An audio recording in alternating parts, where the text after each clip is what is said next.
Reckless 2.0. Here with Vickiss and D-Train. D-Train, are you there? I am with you. Habari Ghani, everybody. Good evening. Greetings. We are here on Reckless 2.0. We have a guest with us tonight, Mr. Kyle Hunt, White Man March. And we have two guests right now we have two callers with their hand up right now, so I am going to unmute one of them. And so the caller at area code 508, are you Mr. Hunt? That's me. Greetings. Kyle. Hello. All right. Thank you for joining us tonight, Mr. Hunt. Is there anything that you want to tell? No problem. Is there anything you want to tell the listeners about yourself before we get started? I'm just a pretty normal white person, to be honest. I've done some decently interesting things over my years, but I'm not really the stereotypical Klansman, neo-Nazi, white supremacist, or whatever the anti-white media wants to label me. I'm hearing a little bit of feedback here, guys. Does one of you have your speakers a little too high? Let me check. That may be me. Go ahead now and tell me if there's an echo. All right, testing. No, it sounds better. Cool.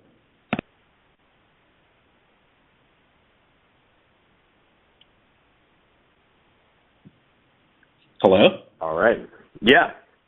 Oh, yes. Were you done? You can proceed. I just muted my line because I think maybe I have an external microphone right now, so maybe I'm causing the feedback. So you can go ahead. All right. I guess I'll just say what I said before. I'm a pretty normal white person.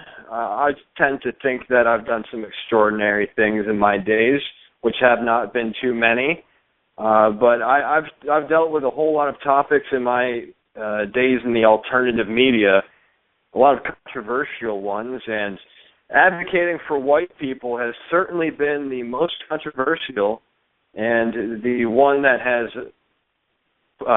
really just put me in the public spotlight and gotten the anti-white media's panties all in a bunch. So that's why I'm here with you today. I pissed off a whole lot of people by telling the truth about what's going on regarding race relations, not only here in the United States, but all around the world where white people are being discriminated against. In fact, in many white or formerly white countries, there is a policy, enforced policy, of anti-white discrimination, meaning if you're a white person, you are much less likely to get the job, even if you are a minority in the area. And in most cities in the Western world now, white people are minorities. In fact, in the United States, white babies are a minority of the babies being born here. So I wonder if white people are ever going to be granted any minority privileges, or if their white privilege, as we're taught about, makes that impossible. Because even if we're just 2% of the population, let's say, I guess our white privilege means that we need to be continuously discriminated against in the workforce, in academia, in the movies, and the television, where it's perfectly all right to just say the most hateful, disgusting, untrue things about white people. I challenge you to tell me really any pro-white person that you know of on the television, in the movies, people who actually take actively pro-white positions. If there's really such a thing as white supremacy, why am I hated and vilified by all the mainstream press? If there's really such a thing as white supremacy, then why are white supremacists belittled all of the time on the mainstream? If there's really such a thing as white supremacism, then why are mainly the white supremacists only living in trailer parks and poor houses. If we're really so supreme, you'd think that they'd be looking after us. But no, that's not really what's going on here in the United States and abroad. White people aren't in the positions of ultimate power. If you go and you look at who is actually in control of the media, of the banking, of the government, and of many corporations, it is not white people. It is a group, a tribe that masquerades as white people who controls these institutions, who was instrumental, a key leading role in the transatlantic slave trade, and who loves to put the different races against each other and also encouraging them to mix with each other. This tribe of people is only 2% of America's population, yet they control a vast majority of the aforementioned institutions, such as media, banking, government, and corporations. So I say to you, you are on a witch hunt for white supremacists, but what you should be looking for, the real culprits in this disgusting world that we're living in, are Jewish supremacists. There you are. Okay. So you are asserting that so-called Jews are not white. Am I correct? Absolutely not. If Jews were actually white, why would they scream anti-Semite at anyone who criticizes them or tells the truth about them? Semites are not white. Arabs are Semites. Jews are Semites. Other people in the Middle East are Semites. Semites are most certainly not white. When Jews want to play the persecuted minority card, they are never considered white.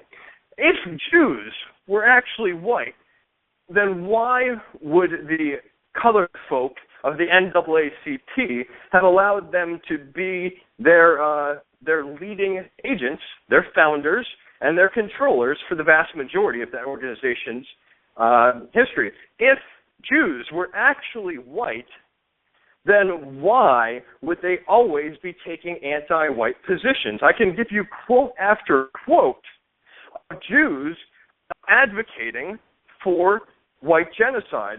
One comes to mind. I don't have it right off the top of my head here, but it's Noel Ignatieff, a well-respected scholar, a professor, who says that the white race must be abolished. To end white supremacism, you just have to end white people. I'll tell you what, these quotes come out left and right. People just openly talking about the extermination of white people as the only way to solve this race problem. It's quite amazing.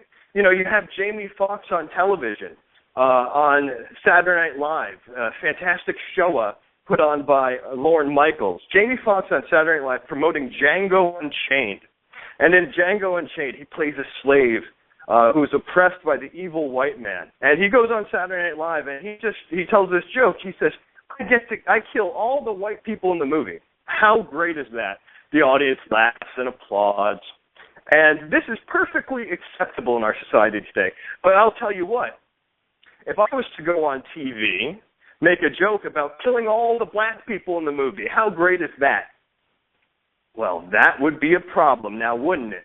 So it goes to show you that what is taking place on the television in movies is not white supremacism, but in fact Jewish supremacism, and they use different special interest groups, minority groups, who in fact are global majorities. They use these groups as proxies to wage their war.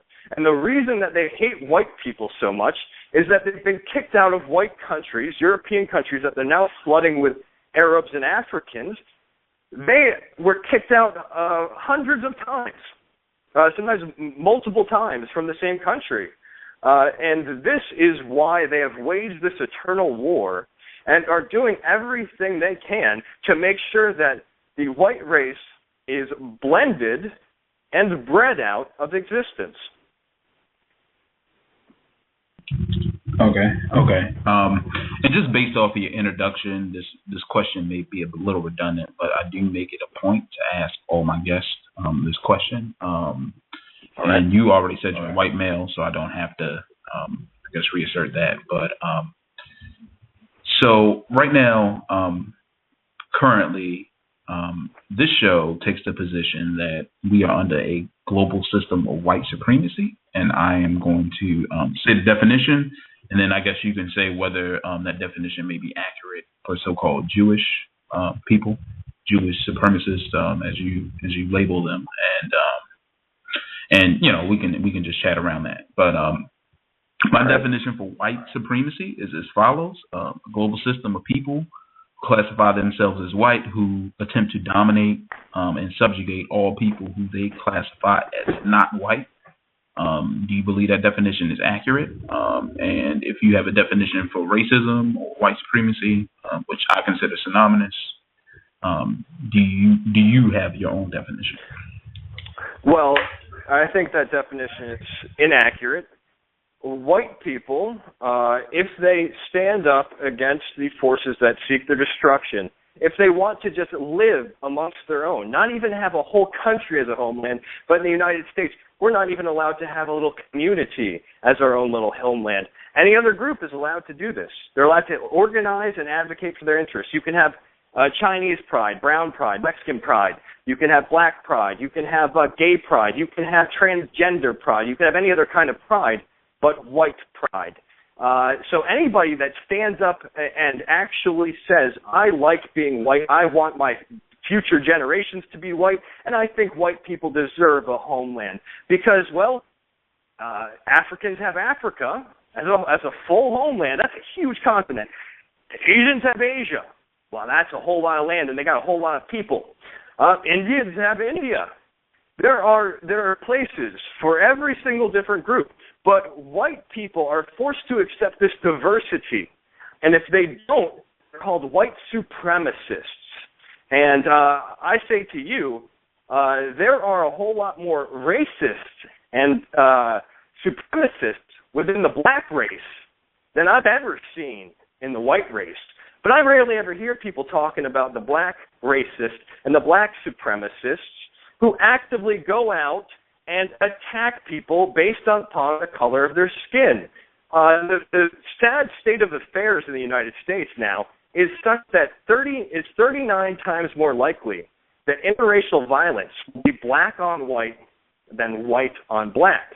This is even a conservative figure, and the reason that we hear so much about Trayvon Martin getting killed by a white Hispanic is because there is so little evidence of white people going out and actively targeting black people.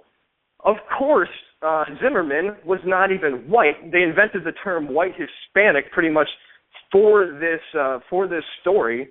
But I could show you story after story, day after day, of white people, white babies being killed brutally by black people who resent them, who have been taught and conditioned to hate white people and to think that the only good white person is a dead white person. As I said, it's quite telling that Jamie Foxx just go on Saturday Night Live and talk about killing all the white people.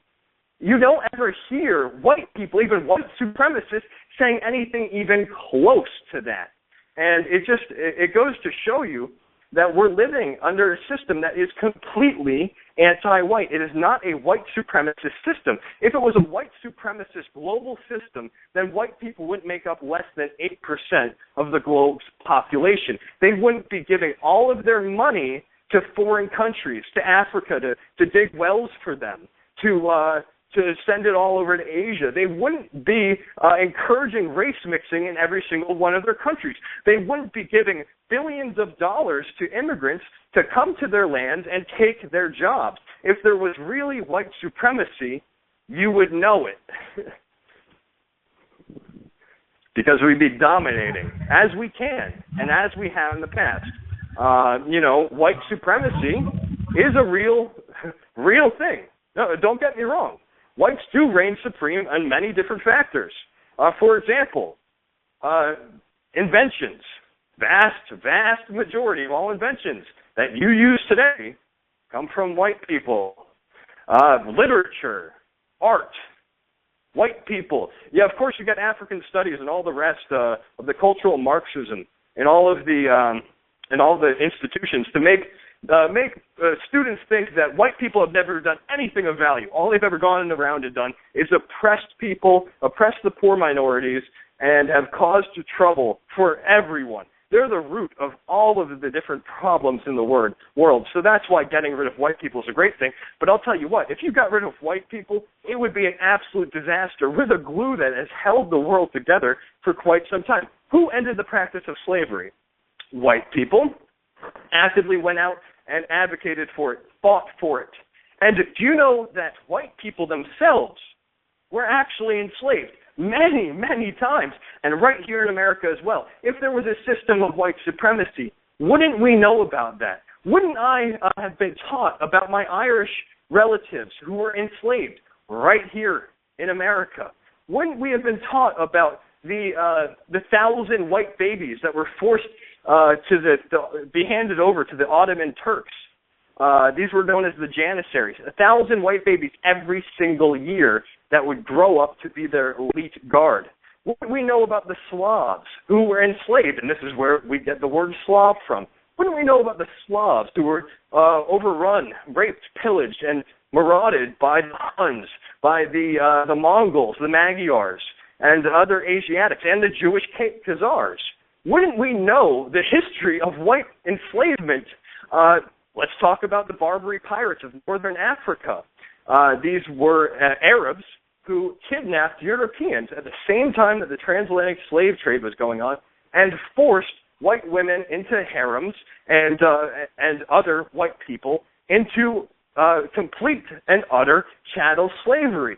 Wouldn't we know about this? But no, all we see is Django Unchained, 12 Years a Slave, Amistad, or whatever the new anti-white film has been put out, which will, of course, cover up the Jewish role in the slave trade and in slave ownership, and will only place the blame upon white people, even though Indians and blacks and Jews all owned slaves in America. And this is really just all part of this system, which has been used to weaponize history against white people and to make us the most vilified people on the planet. So as our numbers are dwindling fast, we are made to feel guilty and privileged for just being who we are. We're made to feel privileged that we can give up our jobs and opportunities to minorities who are being flooded into our countries. And I'll tell you what, if you are a concerned black American who wants to see his people get jobs, then you will oppose illegal immigration. This labor is undercutting all of us. It is undercutting the lower and the middle class. This is absolutely insane, and this is something that could actually bridge the races in America effectively on a singular issue that the Republicans and Democrats actually think is pretty much a done deal.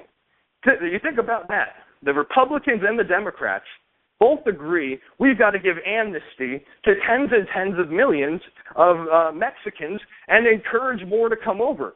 We need jobs for Americans first and foremost.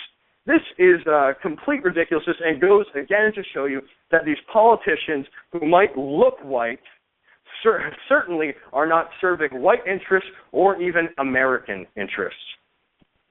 And that's that. So let me stop you right there, because you said a lot, and I do want to explore some of what you said, and then I'm going to turn it over to Vickiss. There was a couple things you said, but for listeners, I have heard, and this isn't really to you. If you want to give a short response, that's fine. But for listeners, I've heard this so-called invention of the term white Hispanic, and I'll throw out a couple of names. I mean, Cameron Diaz, Desi Arnaz, Charlie Sheen. White Hispanics do exist now. Whether Mr. George Zimmerman, murderer, suspected racist, was a white Hispanic, that may be up for interpretation. But white Hispanics do exist and have existed for a very long time. This isn't some term that people just made up. But what I wanted to ask you is, you said that there was a black race and that there are black racists, and I wanted clarity around what the black race is and what the black race does and what the black race does that separates them from anybody else that makes them the black race. Murdering white people? No, I thought you were going to explain it to me. As I mentioned, interracial violence in the United States is at least 39 times more likely to be black on white than white on black. You're mentioning George Zimmerman as a murderer. Can I interject real quick? Can I just say really quickly? It is scary as a white person to go out in this new multicultural world out there when you could be a victim of the knockout game from some of these black youths. Do you know what the kind of black mob violence is like in this country and how it's not reported upon? This is insanity, what is going on. It's incredible that white people have been able to hold their composure as much as they have, being as targeted as they are in games like the polar bear hunting, where white people are being killed just for being white. So there you go. There's a black race. So let me stop you right there, because and again, this is really for listeners. What Mr. Kyle is asserting, in my opinion, is not true. I just researched the so-called hate crime statistics, and apparently, not hate crimes. They don't call black on white crimes hate crimes. So hate crime statistics will be very skewed. I'm talking about interracial violence. It is never a hate crime when a black person kills a white person. But I'll tell you what, as soon as a white person touches a black person, yeah, go ahead. Okay, so and again, this is for listeners. 54% of victims of so-called hate crimes, and I will go into the point that you just went into, but 54% of the victims of so-called hate crimes are so-called African American or black. Only 17% are white. Furthermore, 94% you got Eric Holder. Hold on. Okay, go. Okay. Hold on. And 94% of the victims of crimes committed by black people are black. So just think of that number. And anytime somebody says white genocide, there are a whole bunch. Just full disclosure, I live in Baltimore, Maryland, and there have been, I think, so far about 30 murders this year, and I don't think one person. Who's doing it? No. One person was white. Okay, but who's killing the black people? There's a great statistic that in the whole history of the KKK, which I'm not a member of, but it's 86-year history of this organization at least, they killed less people than black people kill. So black people kill more black people every 6 months than the KKK in their whole entire history. But you're going to be focusing on Trayvon Martin, where all these innocent young black children are killed by gang members and thugs. But where's Jesse Jackson? Where's Al Sharpton? They don't care about those kids. You know why? Because they don't actually care about white people. They care about their paycheck, and they care about the anti-white narrative about taking white people down, not about actually supporting black people. I think you just contradicted yourself, though. You said that all of these white people are being killed by black people, but that's just not true. You just said it. You just said that the vast majority of people being killed by black people are other black people. Well, correct? Black people kill lots of black people, that's for sure, but they also kill white people, and they target white people specifically for these crimes where they're not even looking to steal something, like is the case in the knockout game. They're just doing it. They're doing that game just because it's white people. They're not playing the knockout game on other black people. But what I'm trying to get at with that too is that we shouldn't be forced to live around that kind of criminality and violence. That is absolutely disgusting. That white people don't have freedom of association to say no. We don't want this kind of society for ourselves. No, we have to open up our arms nice and wide for people who are going to stab us in the back. As to white people being targeted and this not being reported, another reason that people don't understand the crime statistic is because 4 times as many white people, at least, or actually maybe not anymore, about 4 times as many white people live in the United States as black people. So when you see some of these crime statistics like, oh, white people commit more of this than black people, yeah, that's when you're talking just about population, about actual acts. When you factor in and adjust for the population numbers, these statistics really start making a whole lot more sense. There's a report done called The Color of Crime, which went through and actually adjusted for the different racial populations. And the biggest indicator of whether or not a neighborhood or a city is going to be criminal, is going to be violent, is the number of Hispanics and blacks living in that area. Okay. So I'm not saying every single black or Hispanic is a violent person. I'm just talking about general trends. And white people should be afforded the right to freely associate and live with the people that they want to live with, instead of having to pay for other people to come and move in Section 8 housing or whatever it is. It's ridiculous. Okay, so sir, so 2 things. Number one, one thing. So are you familiar with the book, The Bell Curve? Yes. Okay, so in that book, I've read this book multiple times. One of the solutions that they proposed for this black menace in the United States was, I think they termed it as efficient and stringent birth control methods. So what do you propose be the solution to get rid of, I guess, black people and black pathology in society? Here's the best way to get rid of black pathology and white pathology. Get the Jews out of control. The Jews run the music industry, the rap industry, the rock industry, all of it. All of the degenerate things that are turning young people into criminals. All of the influences that have caused the rate of children born without fathers in their lives to be 75% among black people. The people responsible for this are Jews.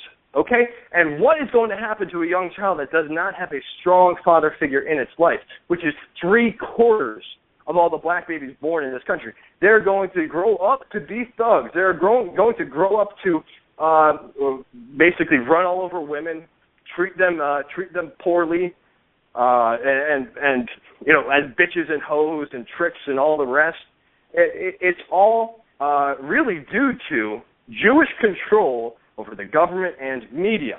And if you look at what actually was the case in white America, you know, back in racist white America, where there was still segregation, there was a much, much stronger family unit for black people.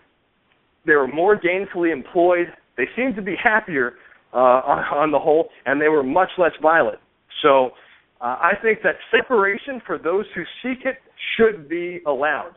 This is a point that black nationalists and white nationalists like myself can agree upon. If you don't want to live with each other, you should not be forced to. In fact, if you love your people, you will not accept anything less than separation. So that is a good solution, in my opinion. That does not necessarily mean sending all the black people back to Africa or anything like that, but it does mean that if white people want to set up communities, want to set up areas, or claim areas that are largely already white as something of homelands for themselves, they should be allowed to. Just as black people are able to have complete control over large communities and neighborhoods. Maybe it's because not a whole lot of other people want to actually move into those areas unless they're really desperate, like Detroit.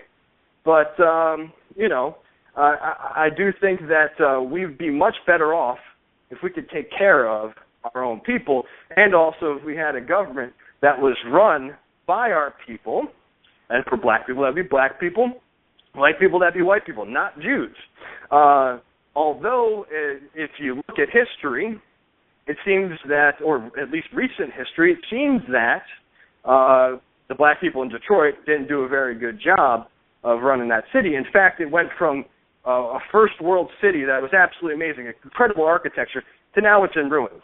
Detroit's absolutely in ruins. And finally, after many decades, they finally got a white mayor back in there, thinking maybe he could clean up shop, but it doesn't look like there's going to be much hope for that. So basically what I'm getting at is freedom of association should be restored. This is it's completely unconstitutional, unconscionable to have ever taken away freedom of association, forced all this busing and integration. It's genocide. It's white genocide first and foremost in my heart and my mind, because I care about my people and because white people have very recessive traits. So when they're encouraged to race mix, it's always going to be black children. Okay, even though they're half white, they're going to look black. They're always going to think black. They're always going to act black. And at least for the most part, for the majority, they're going to side with their black half because that's much cooler too. That's what the TV tells them is hip. And white people are lame. White people are boring. They're the oppressors. So yes, diversity, at least in actually in every single regard, but in interracial coupling, diversity is definitely white genocide. But I'll tell you what, too, it is black genocide as well. Diversity is genocide, period. When you're forcing all these different groups together, it's going to cause a whole lot of conflict. It's going to cause unnecessary conflict internally as well. When black people have to compare themselves to white people, black women will be straightening their hair, dyeing their skin light. This happens all over Africa, all over the United States, all over any place where people are forced to live with each other. And I'll tell you what, white people are doing the same thing. White men going out there tanning, using the fake orange stuff. They're acting like wiggers. They've got their their flat-brimmed hat with a sticker on. They're going around listening to Little Weezy or something. So basically, we've got all races in multiculturalism, in diversity, feeling inadequate because they think the other ones are better, prettier, better dancers, or whatever it is. It's absolutely stupid. It's unnatural. And I think this needs to really, really confront it. Diversity is not our greatest strength. Diversity is conflict. People naturally group with their own. And when they're forced to, basically interact, that's when a whole lot of trouble happens. You look at what happens in prisons and jails.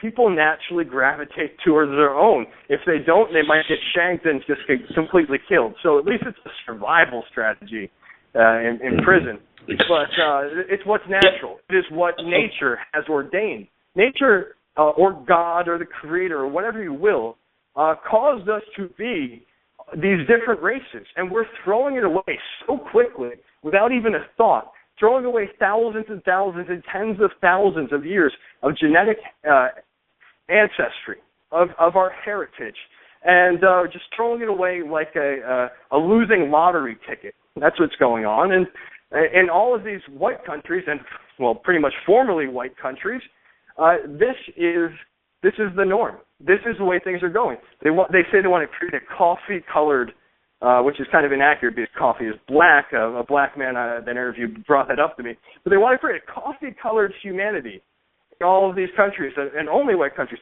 Why don't they ever say they need more diversity in Africa? Oh, we need more diversity in China.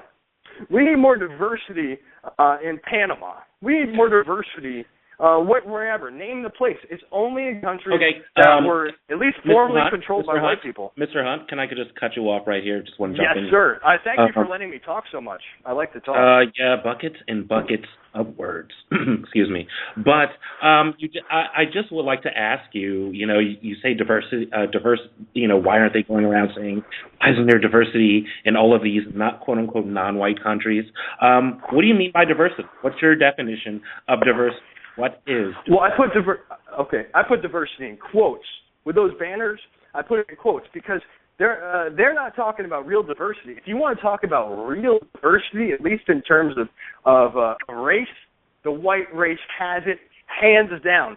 We've got the real diversity. All of the other races will have basically the same skin tone, hair texture, hair color, and eye color. Think about it. Black people, Asians, right? Indians, not Indians in India. I'm talking about the so-called Native Americans.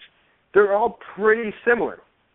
Indians, basically, they used to have a caste system. The Indians in India, and so they still have something of a hierarchy based upon skin color to a certain degree. So there is variance in India, but that's not really my point. The diversity, the real diversity, is in the white race.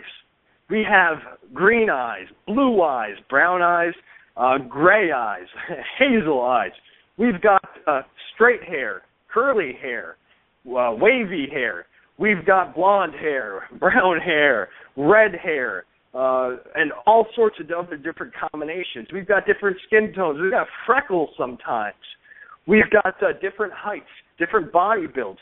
The white race is the diverse race. White people, white countries, white nations do not need diversity. We have plenty of it. Yet, so that's why I put the diversity in quotes. Well, I just think that's interesting that you mentioned that, but then before you were speaking, you did reference the fact that white people are recessive and are 8% of the world's population, but, you guys have, so much variance, but you're only 8%. That's just kind of interesting. I guess I would also ask you, what is your definition of a white person? Well, I get asked this question sometimes. We're often known as honkies, crackers. We used to be known as Aryans for a little while. Europeans, increasingly now in the United States, we're known as gringos. So everybody else seems to know what white people are when they're looking for somebody to blame for slavery, somebody to blame for all the world's problems, somebody to discriminate against actively in the workforce, in academia. Then everybody seems to know what a white person is. But once a white person starts identifying as a white person, everybody says, there's no such thing as a white person. Race is just a social construct, don't you know? So I think that it's pretty obvious what a white person is. It's not just skin deep. Race is not a social construct. Really, our body types, our skull structures, our tendencies, our testosterone levels, our psychological proclivities, all of these things are part of race. The civilizations we build, the kind of communities we create, this is a product of race.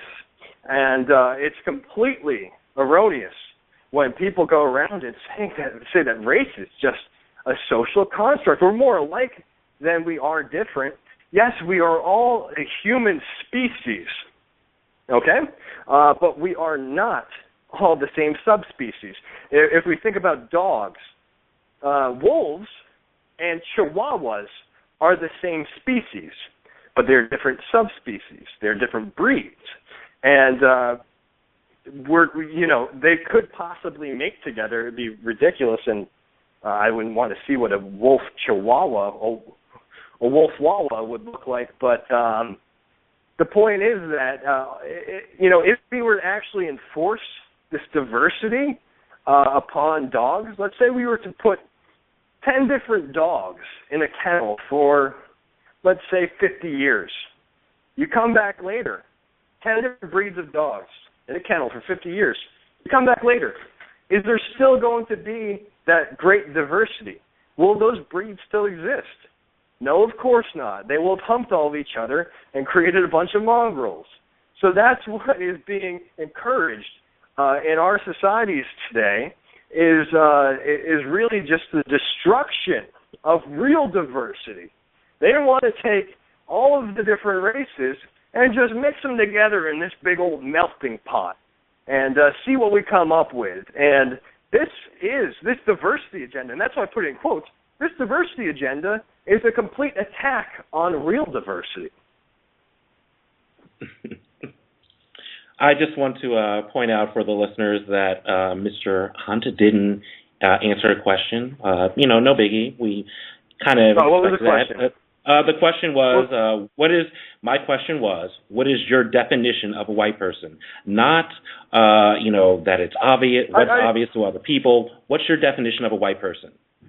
a person specifically who looks white, a person who looks white, acts white, and has white ancestry. I mean, what's your definition of a black person? Hold on. I got to interject here because you said that white people were super diverse and they had all these things. So I would like to know, what are the features? What are the mental, I'll tell you. Okay, physical, here's my definition. whatever features of a white person? Besides high IQ, incredible creativity, inclination towards civilization building. White person. How do you define a white person? Whoever the government, the United States government, is going to actively discriminate against in academia and the workforce.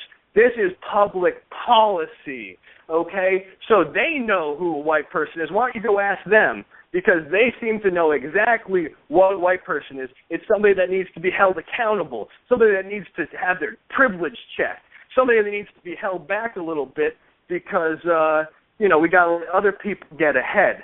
So that's what a white person is.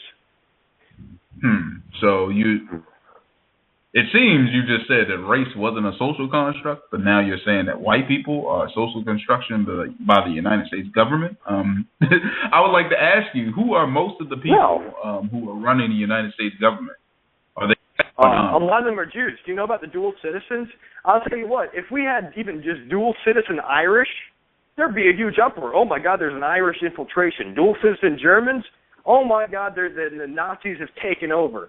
But when we have dual citizen Israelis in the highest positions of the government, people just think that's, fine and dandy. Israel's our best buddy. Don't ever look into the USS Liberty when they attacked the U.S. Navy intelligence ship during the 1967 war there. No, Israel's our best buddy. They would never commit terrorism. They would never use the Mossad, whose motto is by deception wage war. They would never use them to actively spy on the United States and subvert our interests. Well, in fact, they're trying to get this Jew spy, traitor, Jonathan Pollard, released for some kind of peace deal in the Middle East. What I'm getting at is that Jews are, if not in these positions, are in control of the white people who are in these positions, and none of these white people, none of them, even the ones who pretend to voice concern for white people, are actually pro-white. They are all bought and paid for. If you want to be president, you've got to go over and kiss the Wailing Wall in Israel. So that should go to show you who's in real power. And it's not white people, it is anti-white people, and those anti-white people, many of them are Jews. And now we have a whole lot of anti-white black people and anti-white so-called Hispanic or mestizo people in these positions in government as well. So, who's in control? We got black supremacists in control of the country right now, in control of America. We got Barack Obama and Eric Holder, some black supremacists. So it seems to me that we're being ruled by a hostile minority. It's just some comedy. Okay. I don't actually think those guys control anything. Hold on, sir. Yeah. Hold on, sir. We have been very courteous to you. You have. I am going to. Black supremacy. Woo. Okay. Hold on. We have black supremacists. No. The switch. Hold on, sir. The switchboard is blowing up right now. Be my brother's hold on, sir. To the people of color. Racist. Wait a minute. That's racist. Wait a minute. That's racist. Wait a minute. My brother's So the switchboard is blowing up right now. Apparently you have quite a following. There are a lot of callers on the line right now, and I know that you said you only had an hour for us. We got about maybe 15 minutes. No, you guys. So I wanted to get to the. You guys have been great. We can go a little bit longer if you want. You let me talk here. I like that. I'm sure you do. I'm sure you do. Before we go to the phone line, just one comment. There's a lot of, and I really predicted, the whole let's scapegoat, say it's the Jews and all that. And you did mention earlier in the broadcast that they were masquerading as white, and I just would like to point that out for our listeners that no matter what, what religion or what group or different type of white people they are, they're still masquerading or still are. I'm speaking, sir. So these whether you still got to remember they're white. So, you just have to remember that. A lot of them look like white people and function as white people. So they got white skin. Are Asian people white? Some Asian people got white skin. Are Asian people white? Hell no. Okay. Okay. I've never seen. I don't know anybody with white skin. You're talking about skin color? I've never ever seen a white person in my entire life. Even an albino. I haven't seen an albino, even an albino person with albinism. I don't want to say albino. Person with albinism haven't seen white skin. Like a piece of paper or something white. So. But let's go to the switchboard. Let's go to the switchboard. Okay. We're gonna go to a call. Person at area code 347. Person at area code 347. You are on live if you had a question. Hello? 347, you're on live. Hello? Yes. I can hear you, sir. Yes, we can hear you. Hey, how's everybody? Having fun. Yes, this is I'm doing well, this sir. Is fun. Thank you. To the guest, have you been on the FBI website? You asking me? Yeah. Yeah, I've been on the FBI website once in a while. I did notice that the ADL and the SPLC were scrubbed from their list of hate crime resources, which is a good step in the right direction. I don't know if that's where you're going. No. If you go on this, I've heard this for some time, that the term white Hispanic was invented for George Zimmerman just to make him out to be a white person. Are you aware that on the FBI website there are wanted posters dated back to 1984 where people are described as white Hispanic? Oh, I don't argue that. But when did we really start hearing about white Hispanic in the public discourse? It was during that event, in order to bring white into it, and not just Hispanic. But more accurately, he could be described as a mestizo. His racial stock, and his last name is Zimmerman, by the way, which is a Jewish surname. He was adopted, I believe. But his racial stock is part conquistador, so Spanish, and the indigenous, whatever you will, Middle American native people. He's a mix of that. That's a mestizo. It's a mix between white and I guess in his case it might be Mayan or Aztec or whatever, sacrificing on top of a pyramid type people he came from. Okay. Now, about the quote-unquote Jewish question. Yeah, studying history, Jewish privilege. Yes. Yeah, studying history, basically Germans, Austrians managed to wipe out a good deal of the quote-unquote Jewish population in 7 years. I mean, if white people are really that threatened, what's the stopping y'all from doing that again? But if y'all really that threatened by Jewish people, what's the stopping y'all from doing that again? Wait, I'm sorry, I was paying attention to something else. Were you referencing the fake Holocaust, the Holocaust, the Shoah? Well, whether it happened or not? Whether you want to dispute the numbers or not. Jews would never lie. No, Jews would never lie. I'm not saying that. The fact is, in a relatively short amount of time, white people had, quote-unquote, Jewish people on the roads. What's stopping y'all from doing that again?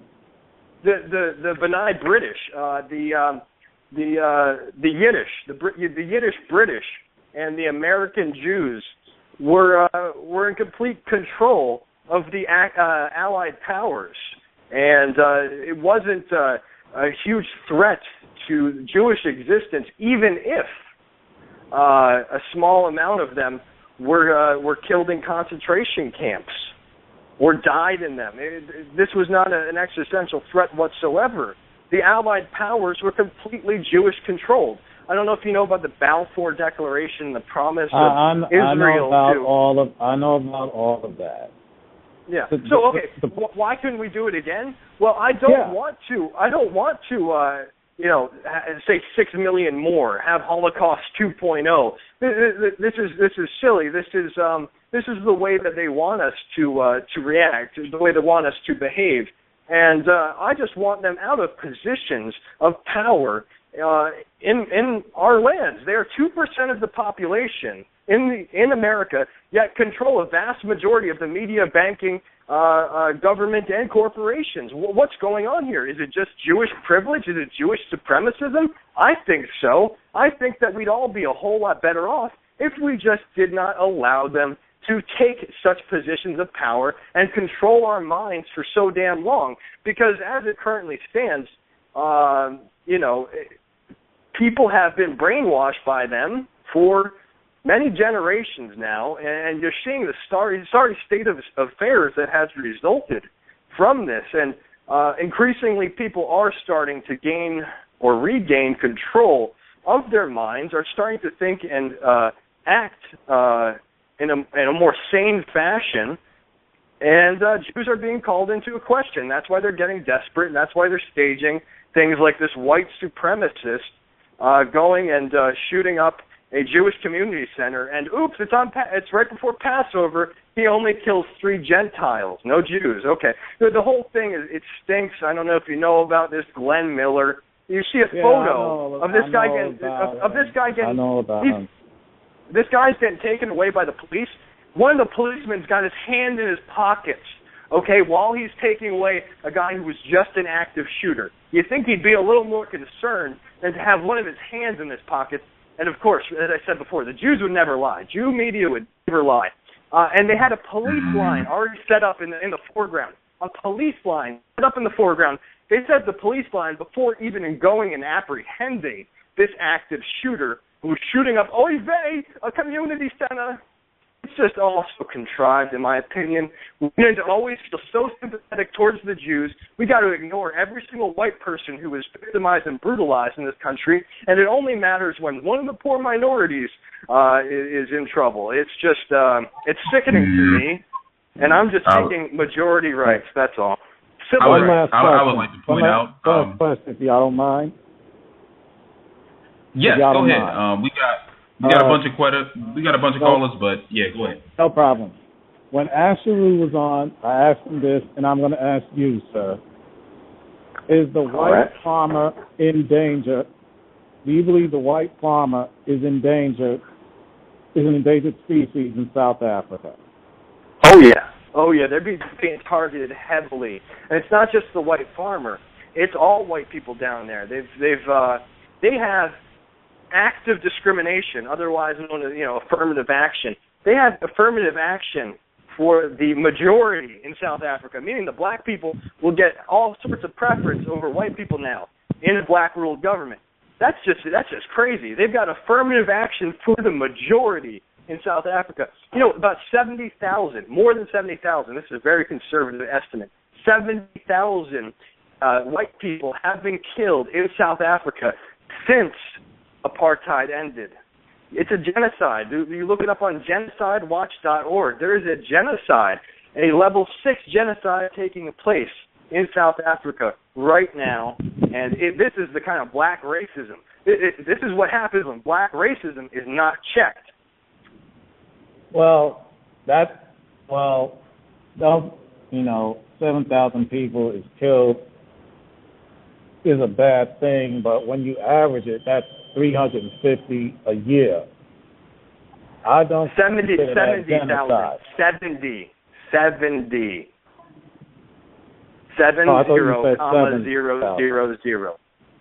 Okay.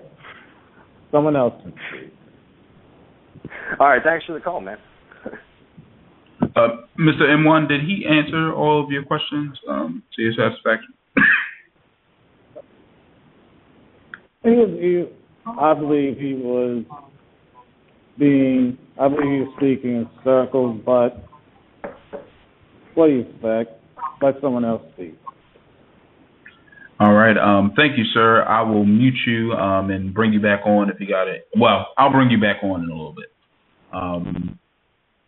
We have a caller, and I believe this is San Diego. This is area code 619. And you are on live if you want to speak with Mr. Hunt. Am I getting through? Yes, you are. Oh, hi. Yes, I'm quite familiar with this person. Been listening to. I used to listen to a network called Oracle Broadcasting back when it started in 2008, and back when he was friends with Celtic Rebel before he. But anyway, it's a long history there. But sir, you know, can I ask you for 1 second? Are you a non-white person or a white person? I'm a white person. I'm a white male. Are you sure you're not Jewish? Go ahead. Morty, is that you? Morty. I can give about 1,000 different reasons why nationalism is a fallacy, and why there is no separation. I can give tons and tons of examples of Black European history. If anybody studies their European history, blacks have been a part of our history, very influential. I can talk about Joseph Boulogne Chevalier de St. Georges. He was one of Europe's finest composers. He was half black, half white. He came to France, and he influenced Mozart. I could talk about Ziriab, a classical musician from Spain. He was black. He came in 900s AD. I could talk about the Queen Skota, who was an Egyptian woman. There are even pictures of her online, statues. And you know, she founded Scotland and Ireland. You know, blacks and whites. Was that? I didn't want to cut you off. Can we talk about the Moors? Hold on, sir. Raped. They required 100 white virgins every single year as tribute to their harems. The Moors, the non-white Moors who came and brought so much culture, and took 100 white virgins every single year. Oh, such great civilized people. Thanks so much for your enrichment. Mr. Hunt. Yeah. So first off, our guest was trying to ask a question. So you kind of cut him off, and then he was I just wanted to add on. He wasn't asking a question. He was talking. Hold on. So I just wanted to append to what the guest was saying, because you said that that white people were the fathers and mothers of literature, and he started naming names. So I had this in my notes that Mr. Alexander Pushkin, who is the father of so-called Russian literature, and Alexander Dumas, who wrote Three Musketeers. You definitely have to put those two people in the conversation. But you can go ahead. Wow, black people wrote books. Black people are able to write books. That's incredible. Thank you so much for that information. You know, I believe Mr. Pushkin was the father of Russian literature, but 619, if you can continue your question, but well, black history. Hey, Morty, tell them all about the Schwarzes. How the Schwarzes wrote all the literature of Europe. I can also talk about how the freedom of religion that we take for granted and enjoy in America. Well, we really don't have freedom of religion. I go into a long thing about that, but supposedly the freedom of religion we have outside of jail, that is. There isn't freedom of religion in our prison system. You're forced to be racist, but anyway, and racism is a religion. But besides that, outside of prison, the freedom of religion that we enjoy comes from Baruch Spinoza, a Portuguese Jew who came from Portugal. He influenced John Locke. You're so learned, Morty. Tell them all about how the Schwarzes and the Jews have just saved the European people over and over again. Well, you know, I mean, but black history in Europe goes back thousands and thousands of years before even, some say even before whites came there. Whites were actually from Central Asia and came into Europe. But if you go by Marija Gimbuta, so she was an anthropologist who studied migrations and stuff. And, you know, that the Solutreans, actually, their arrowheads match arrowheads found in South Africa, southern South Africa.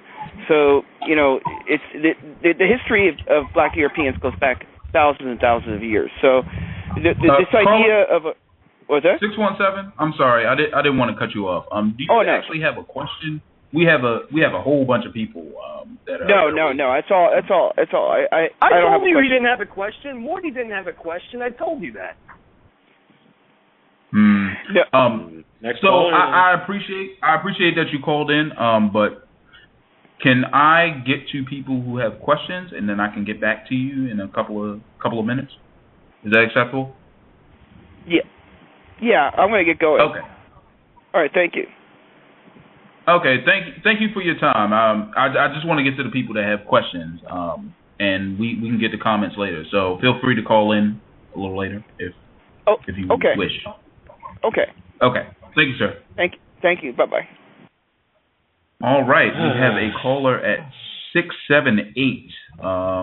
I believe. Well, I don't know where the hell 678 is. Don't give me the line. 678. You are on the air. Yes, sir. This is the Chad Factor. How you doing, sir? Good evening, sir. Yes. I just want to ask Kyle Hunt a question. Why is there so much hypocrisy in the white nationalist movement? Because it's been controlled and subverted for decades upon decades. There are many traitors. There are many Shabbos Goy. And that's the reason why. We've got a lot of honest people coming in now. But I'm not gonna say that white nationalists over the years have always been the most upstanding people to be proud of, even though they're talking about white pride. A lot of them, and I'm not going to throw every one of them under the bus, but a lot of the leaders became compromised or were always compromised. And a lot of what has gone on in the past of white nationalism has been done to discredit us, to keep regular white folks from ever even sympathizing with the pro-narrative. That's my opinion of it. Well, my thing is, I mean, I've seen and heard and interviewed some, and a lot of them had problems with the people in their movement because they were having relationships with the non-white women. Even Jared Taylor in the conversation was telling me that he slept with an Asian woman and I banged so many Asians. He told me that in the conversation on the phone. I didn't record it, but I should have. But, I'm just getting tired of this, bro. I really am getting tired of all these guys. If you want to leave, just go to a white country. There are no white countries anymore. Go to Norway. Norway. Being imposed, no. Come on, man. What's happening in Norway? What's happening in Norway? Come on, dude. Norway is all white, dude. Come on, man. Flooded. There's Stop being like that, white women in Norway. You just want attention, man. Why would I have to go to Norway? Why would I have to go to Norway? In 1960. Go to Sweden. In 1960. I don't belong in Sweden. I'm not Swedish.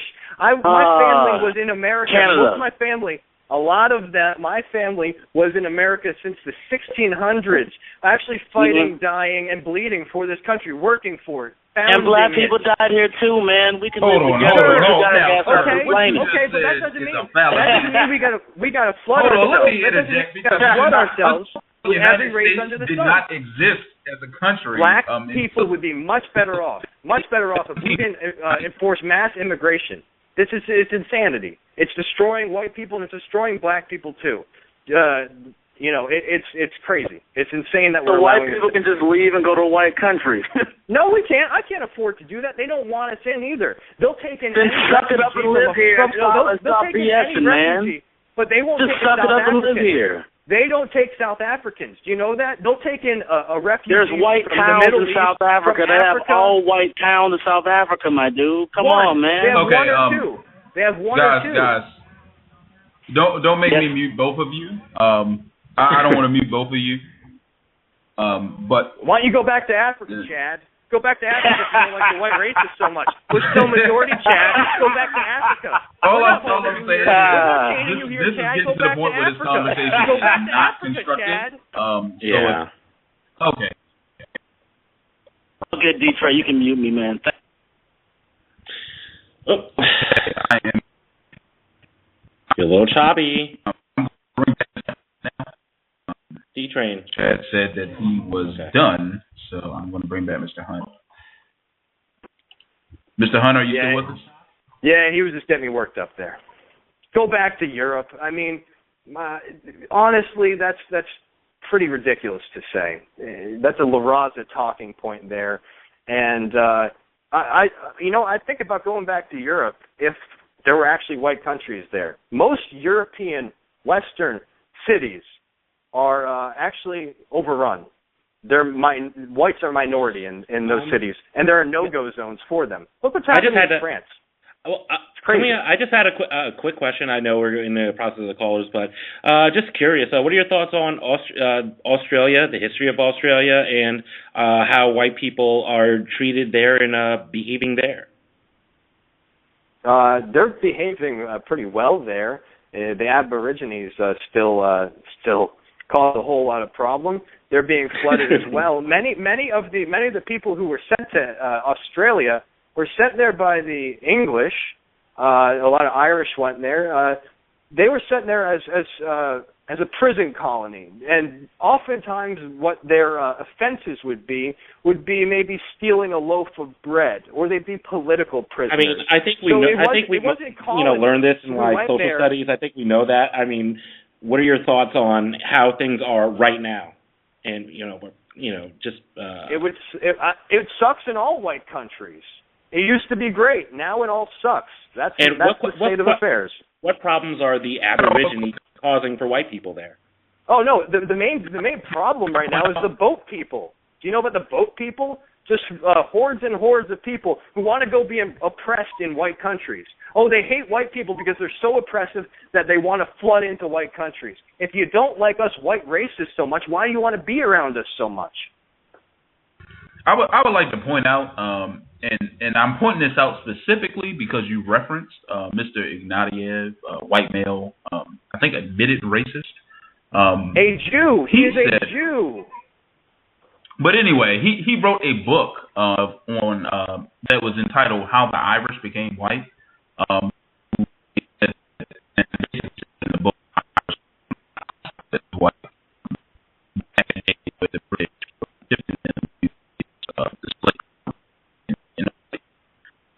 I can't hear anything. D-Train, you're breaking up. I'm sorry. Can you hear me now? Yeah, we got you. Okay. We're gonna go to our next caller. Area code 661. There were signs.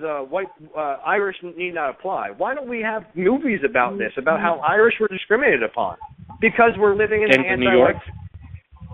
I think, Gangs of New York and a whole bunch of books and there's pictures of it, so we know that. And made by a Jew. Irish people weren't always classified as white, so considered white. Just we're considered white. Until they started not white. That's ridiculous. That's ridiculous to say that they weren't considered white. Noah Ignatieff is a lying Jew, and there are some people, some English who did not consider Irish to be white. Yes, that's true, but that does not mean that all Europeans considered the Irish to be non-white. Like you said, there's actually visual evidence of this, and we can discuss that later. But I want to get to the caller at area code 661. Again, don't give me the line about where that is. Caller at 661, you are live. Hey, yeah, this is Ed. I have a really quick question because I know you want to get to other callers. This is directed to the two hosts.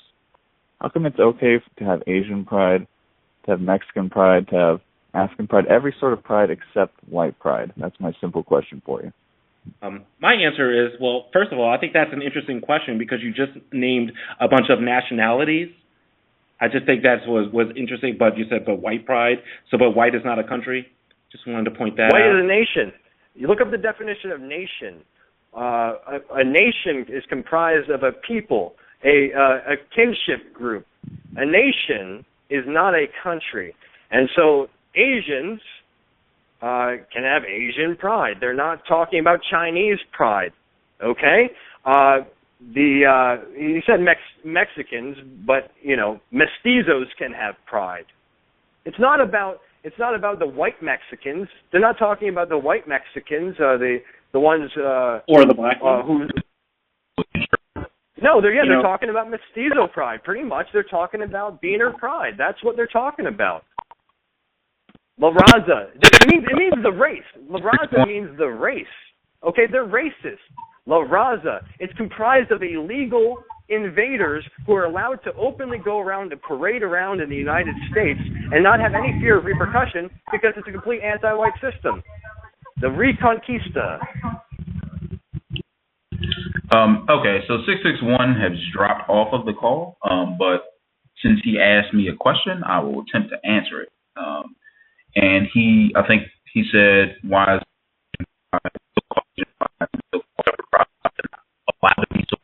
I'm not hearing you again, man.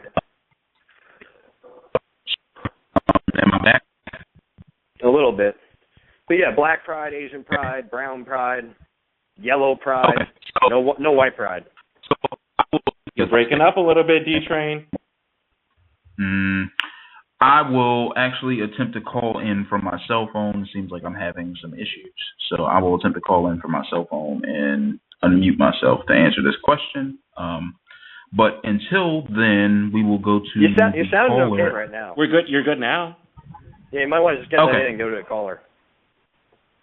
Okay, so my response to that is just that so-called brown oh, they don't want you to answer this question. Yeah, it's just too. Yeah, you can.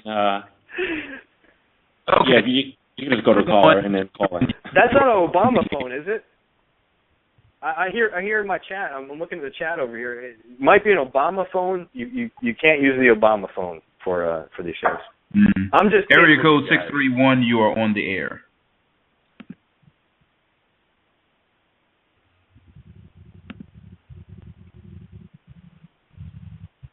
I guess 631 is just listening. Let me call in from my other line and we can proceed. Okay. Yes, he's calling in, and I guess I'll attempt to answer that question. It's just like I said, it's very confusing and saying it's okay. Who's saying that it's okay? Who's saying that it's not okay? Our society. This supposed white supremacist society. Okay, Mr. Hunt, it's not okay to have white pride. Okay. We're going to mute this guy here. Oh, yeah, because I was interested in answering the question. It's just, I just think it's interesting that, why is it not okay to have white pride? Saying that, if it's okay it's certainly okay with white people. And I just think it's, very interesting, that said, when 50 years ago there were signs hanging up, saying, whites only here, this is a white country, XYZ, and being very explicit about it, and people being very vocal about it. And, there's videos and pictures and all that kind of stuff. And, it's just very, it's just very obvious what's going on here. And that's that. Unmute Mr. Hunt. Maybe he's less riled up. Hold on one second. Before you... Because we're answering questions from the caller, so D-Train? Yeah, I did want to attempt to answer the question. Hold on one second. Let me mute my speakers so there's no feedback. So I wanted to attempt to answer the question, what is wrong with quote-unquote white pride? And it's kind of piggybacking off of what you said, that so-called white pride, in my experience, and just based off of visual and just evidence, historical evidence, has usually been associated with racism, mistreating people because they are not whatever color, because they are not white. So that is my issue with so-called white pride. Yeah, in the whole history of the KKK, they murdered less black people than black people murder every 6 months. Okay, so you're talking about this history of white racism that was just so violent, so awful. When I'm trying to tell you that that's no justification for keeping white people in a state of not even having civil rights these days, where we can't even speak up for our interests. You say that we live in a white supremacist world, then why can't we have white pride? It's a complete contradiction. It doesn't make sense. That's why it's so confusing for you, because it doesn't make sense. Things don't seem to add up, do they? If we've got so much white privilege, then why can't we even be pro-white? It's an anti-white system, and they have it out for white people, and that's why we are now the minority of birth in America. It's because we don't live in a white supremacist society. We live in an anti-white, Jewish supremacist society. Thank you very much. So we have one more caller, and then I'm going to get back to M1, who is at the top of the call list, and he still has his hand up. So Player Hater, you are live right now. If you have a question, you can certainly ask it. I'm live. Player Hater?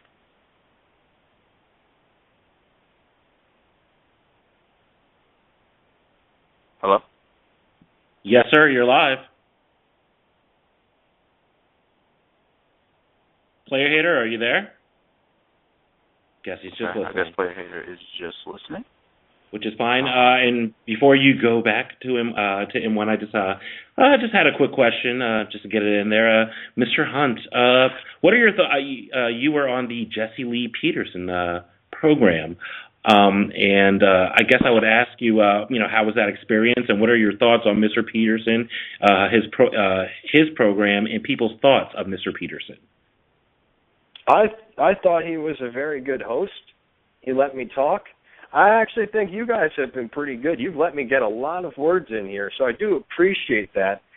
I think that the positions he was taking on that show and the positions he has taken when I've seen him on mainstream television as well make me think that he's doing a good job of getting the truth out there, that there is, in fact, a big double standard here in America, as we've been discussing recently. There was a very good response from that show, and I was very happy with the way things went, and I hope that answered your questions there. Yep. D-Train? All right. M1, you are back if you have another question. Crickets. What's going on? Am I here? M1, are you back?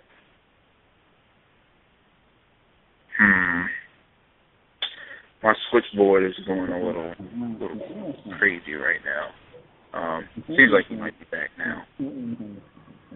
M1, are you there? Oh, yes, I am. Yes. Yeah. You're back. Yeah, I'm here.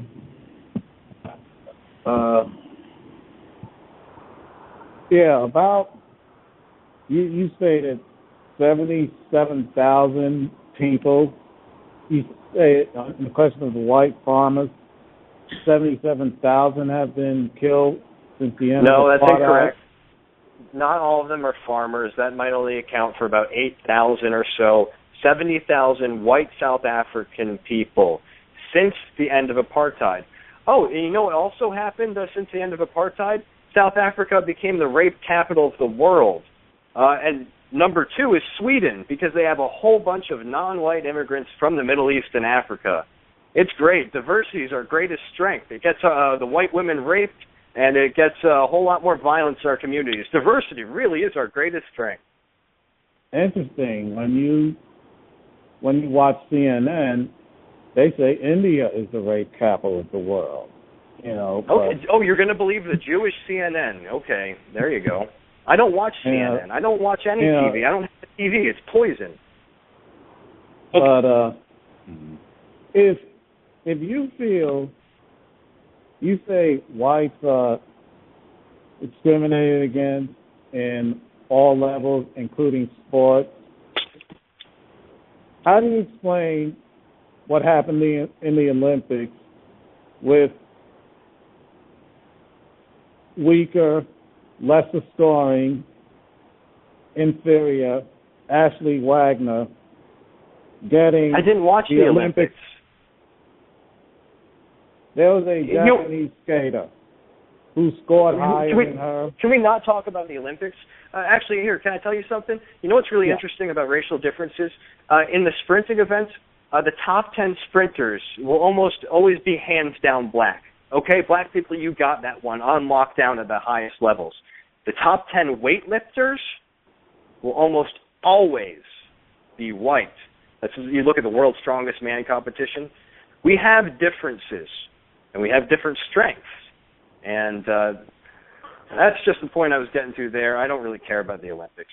Okay, but did you think it was right that I don't care. Scoring, better qualified Asian female was passed over for an inferior, lower scoring white female? Oh, I think that's awesome. I'm a white supremacist. I want to hold everybody down from success. It's my main goal in life. I hate everyone. I'm a white supremacist. I think that slopehead should have been kicked right out of the Olympics. That's right. Her slanty eyes. Come on, are you kidding me? Can we get a real question here, folks?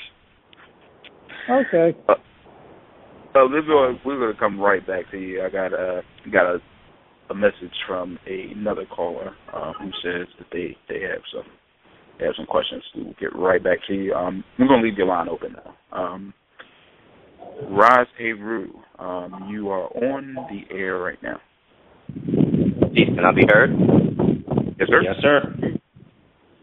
All right. I just wanted to know from the guests, what is a Jew? What's a Jew? Well, first you have to have a Jewish mother. Or you got to be connected to the Jews. You can marry him, but you got to do a whole lot of work. Jews are the chosen ones. The Bible told us so. God said that we are the chosen ones on this earth, okay? And so that's why you got to listen to us and let us control your money. You know, we're good with money. We're also really beautiful. That's why you see us on the TV all the time in leading roles. That's what a Jew is. Okay, that doesn't really answer my question, but if that's fine. They can test it. Okay, you want to talk to technically here? Okay, the Kohanim. Do you know about the Kohanim? That's their priest class. They can trace their lineage back to thousands of years ago.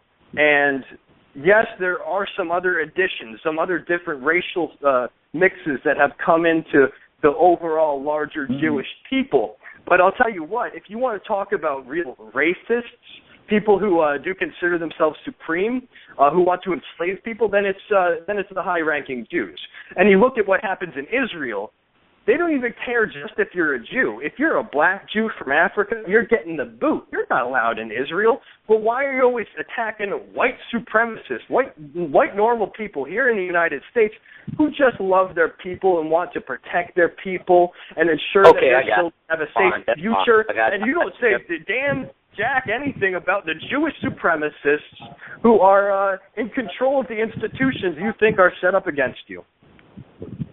Okay, thank you. You spoke on your so-called Irish heritage. Is that correct? Yeah, I'm largely Irish. I have some other ethnicities. If the host Vic and D-Train wouldn't mind, I would like to read a couple of passages from this book, if that would be okay. What's that? Absolutely. Right. Okay, the book that I'm going to read from. Midnight. But if you want, I'll come in at 8. Okay. I see. All right. The book I'm going to read from is called Dirt, A Social History as Seen Through the Uses and Abuses of Dirt by Terrence McLaughlin. To the guest, McLaughlin is an Irish name, is that correct? Yes. Okay, thanks. If I could not be interrupted, I would greatly appreciate that. This is from chapter 11, Oh God, What I Saw, on page 152. From the workers' point of view, there was no question of withdrawing their labor until better conditions were granted. There were always too many other people, only too anxious to take over the work, however hard and unpleasant, and to live in even worse conditions. The Irish, in particular, were so used to famine and dirt at home that they found even worse conditions in England and improvement. Continuing on, perhaps the best evidence of the inhabitants of the Irish comes from Engels, who was a German visitor with whom no preconceived views about the superiority of the English, Irish, or any other of the island races. His natural tendency was to blame environment for any faults in the population. But when it came to the Irish, this is what he had to say. The worst quarters of all, the large towns are inhabited by Irishmen. Filth, I have occasionally heard the Irishman never loses. I've occasionally heard the Irish Celtic language spoken in the most thickly populated parts of Manchester. Filth and drunkenness, too, they have brought with them. The lack of cleanliness, which is not so injurious to this country, where population is scattered, and which is the Irishman's second nature, becomes terrifying and gravely dangerous through its concentration here in the great cities. The Irish laborer deposits all garbage and filth before his house door here, and he was accustomed to do as he was accustomed to do at home, and so accumulates the pools and dirt heaps which disfigure the working people's quarters and poison the air. He builds a pigsty against the house wall as he did at home, and if he is prevented from doing this, he lets the pig sleep in the room with himself. The filth and comfortlessness that prevail in the houses themselves, it is impossible to describe. The Irishman is unaccustomed to the presence of furniture, a heap of straw, a few rags, utterly beyond use as clothing, suffice for his nightly couch. That was on the Irishman. That was for the guest. That's by do you think they're always like that? Do you know about actual history? I mean, do you know about Celtic history? I know about the Celts going back for thousands of years. I know that, like many other parts of the world, black people were the original Celts. So that's documented. That's just retarded. If I could go on and read. If I could. No, hold on. Can I respond here real quick? We heard is this story time? Is this story time? I didn't. Is this story time? Are you the host of this program?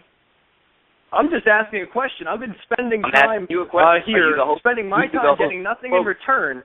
Basically, talking with hostile elements. Mr. Hunt, you said that you would let him speak uninterrupted. You're interrupting. We know you're racist. We know you want to. We know you want. We want to practice. He's not speaking. Please. He's reading, and he's not allowing me to address what he just read. Well, let him finish, and then you can address him, or you will. I mean, please, sir. Well, I'm asking you, host. Is this story time? Because if it is, I'm done. I don't want to sit here and listen to this guy read passages. He's not a very good reader at that. Please continue, and then once you're done, you can respond, caller. Okay, let's listen to story time for another 10 minutes here. No, I won't take 10 minutes, but we've listened to you, so whatever the reasons, bathing ceased. Europe had adopted a civilized custom from the East, adapted it, corrupted it, and destroyed it. Little wonder that the Arabs and Turks regarded Westerners as filthy in their habits. The people who now live in the city are invaders from the black lands of the West. They came up suddenly out of the sea one day and massacred all the faithful. They worshipped strange and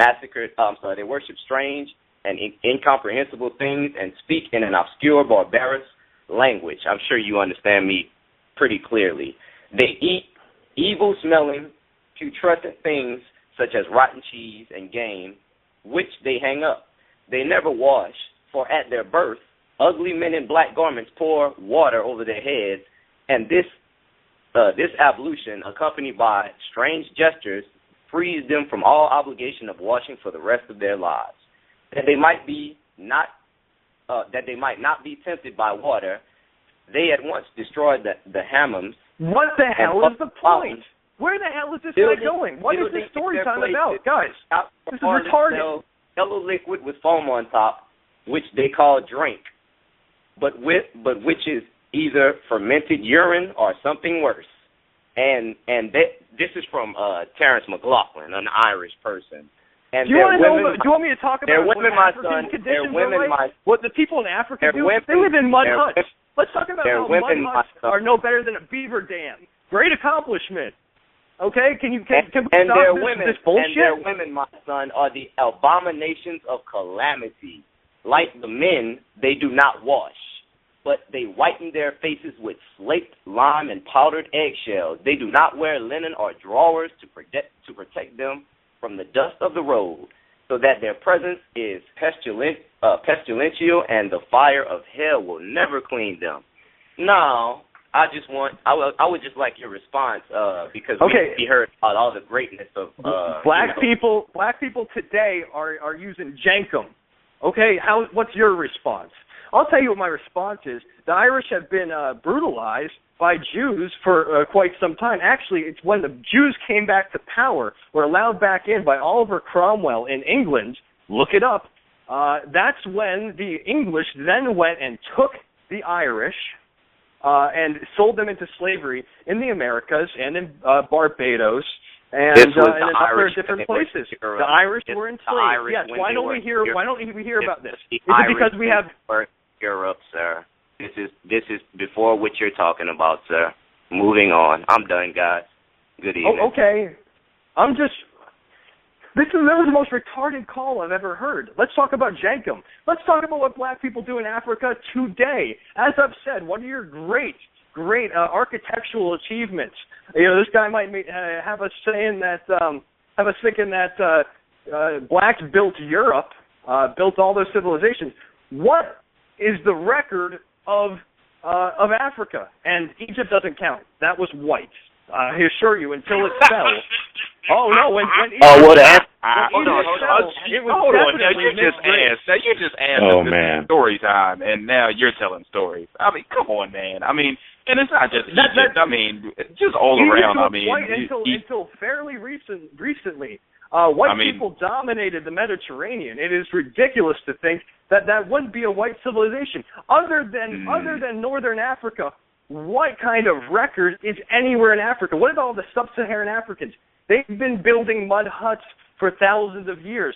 As I said, this is no better than a beaver dam. Sir. Now, this is just for listeners, again, because I don't like to really get into arguments with white people. I mean, but they just had an article that came out maybe 2 days ago that talked about Emperor Moses, so-called Mansa Musa of Mali, being the richest man who ever walked the face of the earth, and who created the first university on the face of the earth, and well, not the first, the first modern university in the face of the earth. Yeah, good old Emperor Moses in Timbuktu. Now, and like I said, I mean, there's obelisk.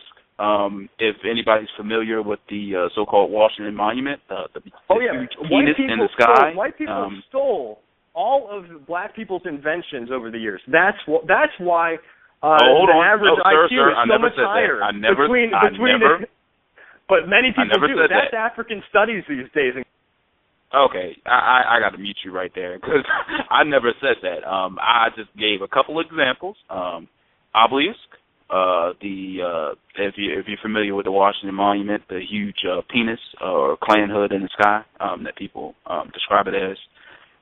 In Washington, D.C., that actually comes from the Ethiopians, and, that's debatable whether or not that's in so-called North Africa. Usually I hear that being in East Africa, and those people also built castles into mountains. People debating the architectural achievements of Africa, I mean, that's just bunk. We have one more caller. We're going to bring Mr. Hunt back on, but I felt like he was interrupting. And like I said, we've been very courteous to him. 661, you alive, and I'm bringing Mr. Hunt back on right now. Hey, can you guys hear me? Thank you, Ross. I can hear you. Yeah, I just wanted to call in because I wanted to ask a question that your guys' guest here that you have on. He asked something about why tens of thousands of immigrants are flooding into Europe, all these non-white immigrants. And I'm actually curious about that myself. And I also want to say that the Irish and the English are genetically the same people. But if you guys could answer that, I mean, I'm just wondering why so many black people want to live under the boot of whitey. I mean, in my opinion, it should be a no-brainer. They should enjoy living in Africa. Why do they want to live with whites? I mean, I don't understand that. Well, seeing that Africans were forced into America, by the Jews, not whites. But only again, I would use the same argument. Jews are white. Jews are white. Okay, you can't. Jews are white. Totally I would white. use the same argument that you used. With our pros. That the guest used. And the argument that the guest used is that white people have been over here for a while. Except my argument seems to have a little bit more merit. That I was forced over here. I don't have any. I didn't come over here by my own volition. I curse the Jews every day for bringing blacks to America. I curse them every day for doing that. I actually wish they would have left you guys alone and left you guys over there, and then we could all live peacefully among our own people. I personally say a saying that I've heard for a few years now is that separation is a human right, right? I mean, we should be able to live apart. So if separation, hold on, sir. Now you're talking crazy. If separation is a human right, why would you come over here and exterminate over 60 million people? I would like to hear your answer to that. I will answer that. Hold on. The Jews did it first.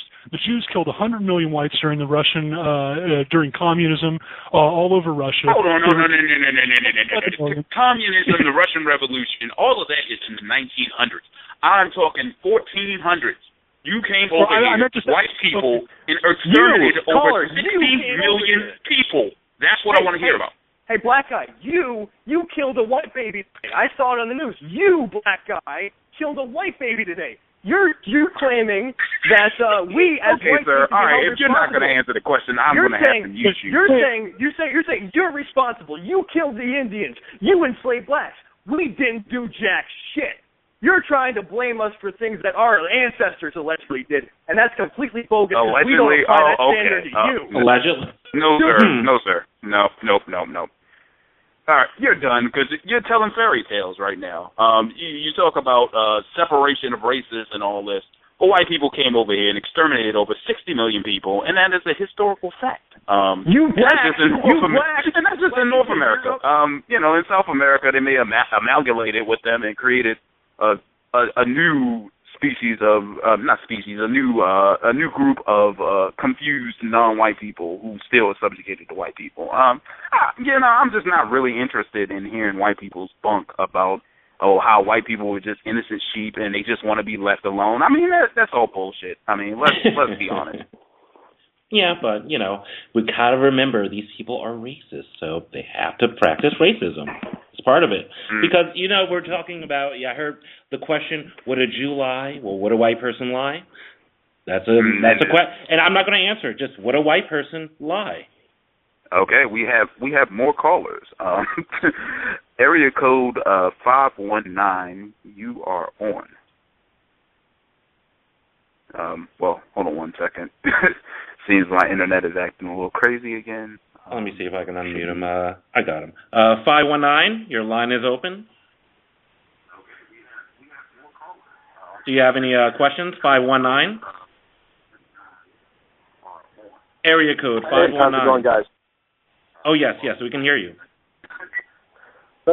Yes, you mentioned the extermination of 60-something million people. Where and when, if you can explain me that. Between 1500 and 1900 in the blacks, so-called right? continent of North America. Okay, yeah. So they were all blacks, right? You said they were all black? No, you saying, right? No, he's saying they're the Indians, the Native Americans. No, okay. Whatever racial classification you want to assign to them, so-called Native Americans. Okay. Either way, blacks or Indians, whatever. So how can you run a so-called a civilization with 60 million people with no farming system? I would like to know that, please. Or any kind of resource-based system, distribution or whatever. He's playing logistics here, which is a good game to play because it's impossible to have 60 million people without any kind of organized agriculture. Yeah. And considering the 6 million number, in my opinion. Oy vey. Yeah, it's the biggest BS, man. Come on, man. Either way, let me tell you something. World War I, over 50 million white Christians died. After the Bolshevik those would be at the hands comes, of other white people, correct? Another 100 million. Then World War II, another 70 million white Christians. And then hold on. the immigration of the Third World War. They're white people. Because I'm letting you talk. White people killed these other white people, correct? Is that correct or incorrect? I would like a yes or no to that, please, and then I'll let you finish talking. Well, you should go on Google and type Jew. Why did you do that? Yeah. Why don't you do that?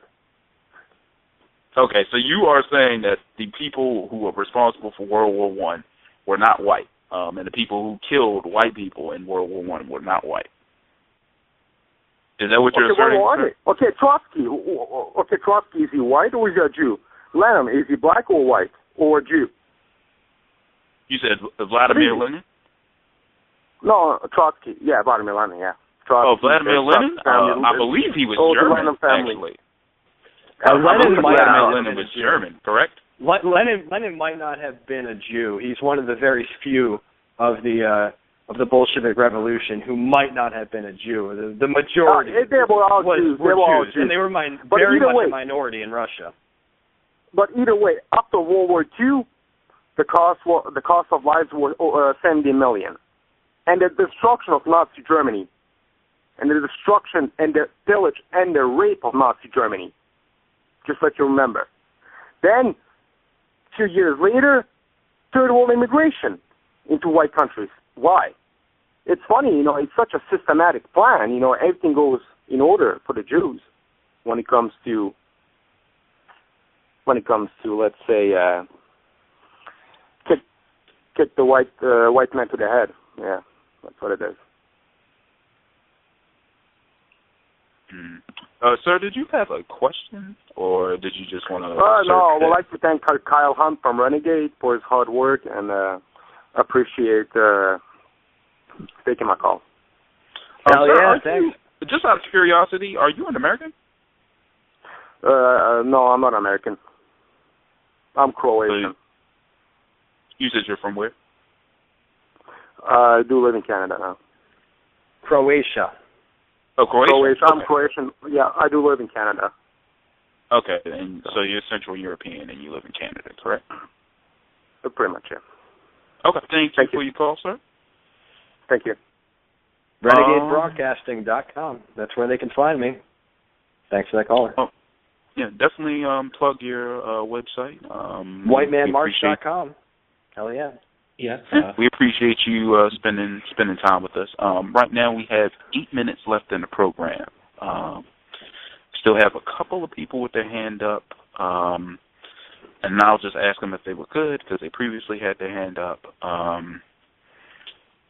See, and I will start with the suspected racist at area code 661. Are you good, or do you have another question? No, this is another 661. I actually live in Southern California, but the thing is, a lot of people call in from Skype, and that has like a 661 area code, Has that alias. Mm-hmm. Yeah. But, I'm a white guy. I'm proud to be white. I have nothing against other people. I don't believe in any sort of supremacy or holding anyone down. Most fights I got in as a child were with other white kids over, a girl or whatever. So it's not about that at all. When you look at the freaks like Glenn Miller, who wasn't even a part of our group, he was pretty much shunned for being a snitch. When you look at those crazy nuts like that, I mean, we don't like what he did. He doesn't stand for us. So that's pretty much what I had to say right there. But that happened in Kansas City, and just recently, if you guys go on Google News or one of your, if you have a news website you like to go to, there was a black man in Kansas City, the same city where the white guy killed three white Christians thinking they were Jews or something. I guess he was a drunk. But there's a black guy who just shot 30 people on the Kansas City highway, and I wonder if that's going to get as much media attention because he was a black guy and it had nothing to do with Jews being involved or a Jewish area. So, I would just say 2 words: Aaron Alexis. His picture came out a lot faster than mass white white people who were responsible for mass killings, Jared Loughner and the guy in the Sandy Hook killings. I can't remember his name. Aaron Alexis' picture came out a lot faster. Well, there's a lot of conspiracies on that whole Jared or whatever. Yeah, I know what you mean, and even if that did happen the way it did, yeah, and say he's a white guy. I'm not saying all white people are great. I mean that's just that's preposterous. Can I chime in for a second? Yeah. We hear all about these white serial killers. They make movies out of them. They'll put them on the news all the time. And oftentimes these actually are Jews. There are a lot of Jewish serial killers. They have some kind of psychological problems that they, I think, both breed into their people and also indoctrinate them with. But the actual fact of the matter is that many serial killers out there are black. We just don't hear about them. We just don't. Mr. Hunt, we don't are you there? Yeah, I can still hear him. Yeah. Can you? Hello? To Vickiss? Well, the point is, there are a lot of black serial killers. They just hide them from us, or we're just made to accept it. We're like, okay, big gang shooting. Think about that, gang shooting. Somebody might shoot up 8 different people in one drive-by. Okay? Well, we're talking about white serial killers all the time. We've got mass murderers in every single big city. And Kyle, to be fair, because I know we have white and black listeners listening here. Do you remember the Virginia Tech? That was done by an Asian guy, and I think they're also the largest event of a man going crazy happened in Asia. I'm not sure what country, but throwing grenades everywhere, just killing as many people as you can, like a killing spree. I mean, we don't need to get into serial killers, but yeah, the Navy shooting there, the Navy dockyard or whatever. Mr. Aaron Alexis, I brought that up. Yeah, okay, that's because they showed his picture immediately, and I just like to point that out.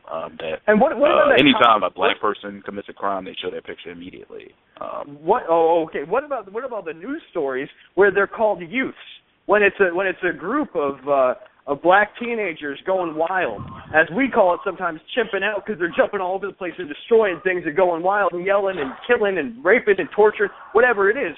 Okay, this is happening all the time, and what do they call them? They don't identify. They don't identify the race of the rapist. They don't identify the race of the group that was wilding out, blowing off some steam. No. Hold on 1 second. We have 3 minutes left. Are you good? Yeah. I have a couple more questions from Mr. Hunt. And I want to let him finish his response. I just wanted to say something real quick. Then I'll get off. Yeah, you got 10 seconds. All right. Well, okay. Well, if I participated as a 20-year-old white man in doing something against an elderly black, say like a knockout game, they wouldn't refer to me in the media as a youth or a teenager. They would refer to me as a white supremacist adult. But I'm only 20. But still, there's people in their mid-20s who are still being referred to as youths and teenagers just because they're black and they're attacking whites in packs. Okay, yes, sir. So I gave you 20 seconds. All right, that's all I got to say. Thank you. All right, no problem. So, Mr. Hunt, I want to let you finish your response. But before you finish your response, I wanted to ask you, have you ever been personally mistreated by a person that you consider not white because you are white? I would say I was subjected to different treatment, let's say just even in the locker room.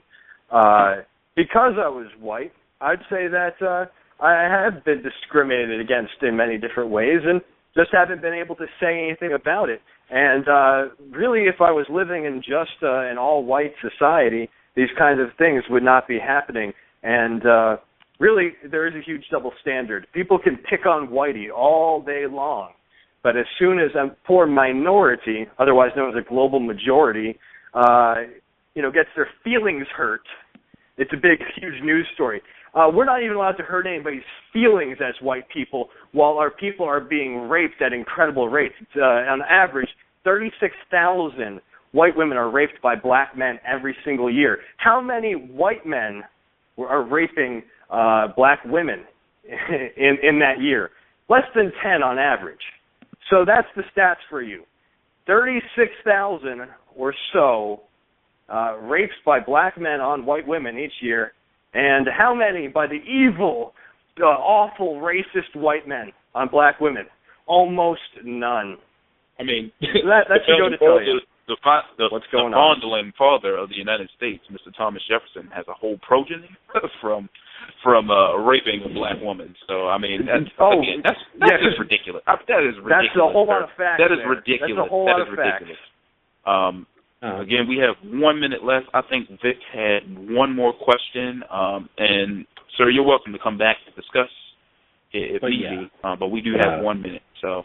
Yes, and my one question is, you say that you're a white supremacist and a racist, and I just want to know, and you say that, not all white people are, speak up about it or are scared. How many white people think like you? What percentage?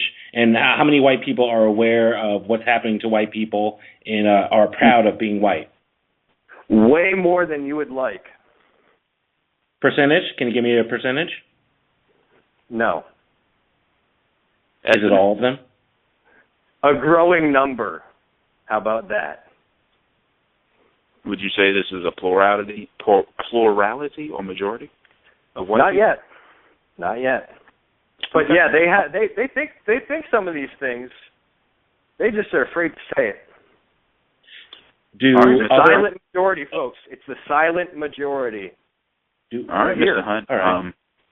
That is our time. Our recording is over. I would definitely like to thank you for your time on the program. If you would like to come back and discuss this topic further, you're welcome. All right, thank you. I think this will get very good ratings. It seems like it has already. The switchboard blew up for you, even more than Nashville. So I do appreciate your time. And all right, thanks. Have a good night. All right, have a good night. Evening.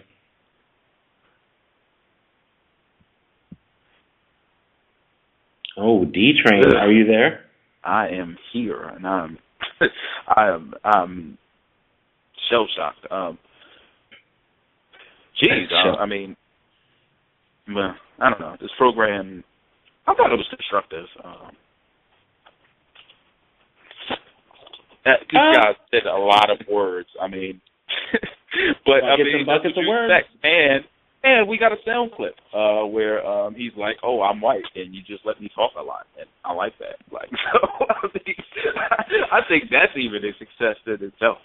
That you have a white person admitting that he just likes to, talk a lot, just a lot of banter and a lot of rhetoric and no real action behind it, and just wants to talk and get black people riled up. And he was getting a little riled up. I think when we had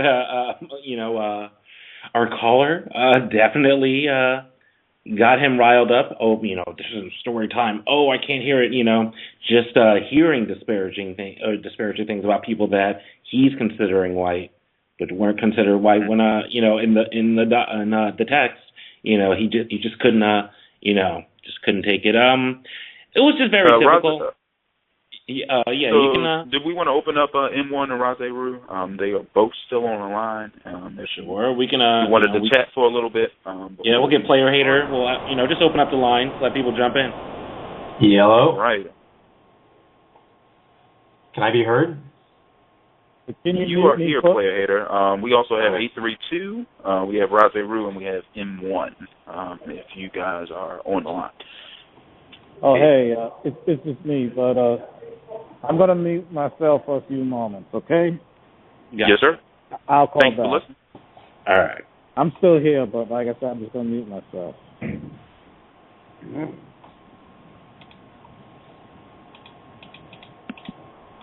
Okay, 832. Are you on the line for right now?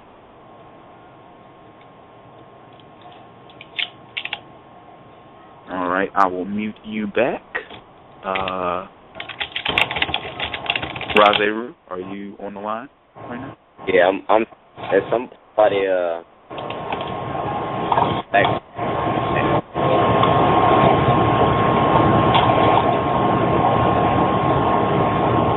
Getting some background noise. Oh yeah. You broke up a little. The background noise isn't terrible, but you did. Yeah, we're good now. Yeah, it's you know, prototypical. Yeah, serpent. Go ahead. Got to expect. Yeah. Every voice.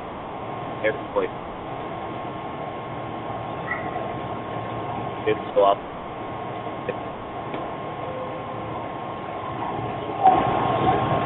You broke up a little bit, but I do think I got what you said. The prototypical. Yeah, I do think this was like the racist prototype. And not to say that all racists are like this, but this was. I mean, for me, a little bit, it was a little bit entertaining. Just kind of watching him get a little flustered, and then I guess he had some of his little racist pals call in. And one of them actually got me a bit, not riled up, but I was a bit... Were you chimping out? No, but I was a bit annoyed.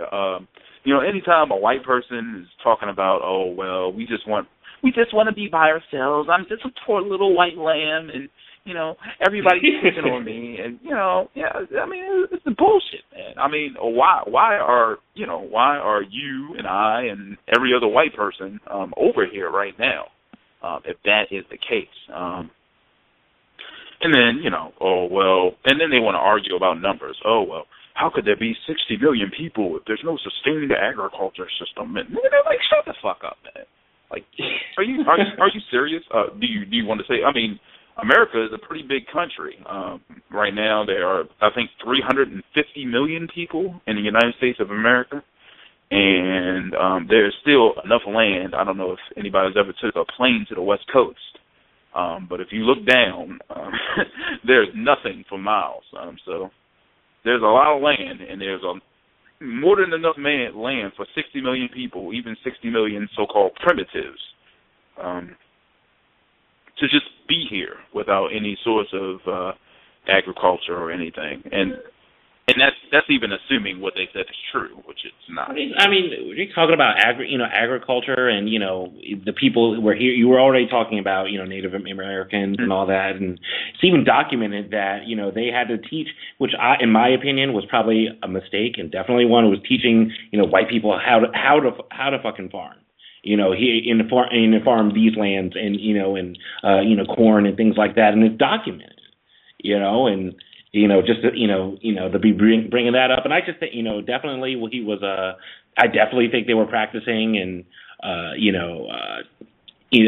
trying to be confusing and just asking rhetorical, throwing rhetoric out there, asking rhetorical questions. I just saw them as, I knew, they will say things that they know are untrue, but you got to keep in mind, they're racist. They're supposed to be lying. They're supposed to be saying bullshit. They're supposed to be saying things that are just not true, making things up because they're racist. And just, the Jew scapegoat thing, I mean, it's a real convenient thing. But, I personally see it as, it's an internal white beef. Certain groups of white people, if a certain group or sector of white people are getting over on another sector or the majority even of other white people, they're still white. They just know how to game the system. They just know how to manipulate the system, and that's why I said they're masquerading as white. But we still see them as fucking white.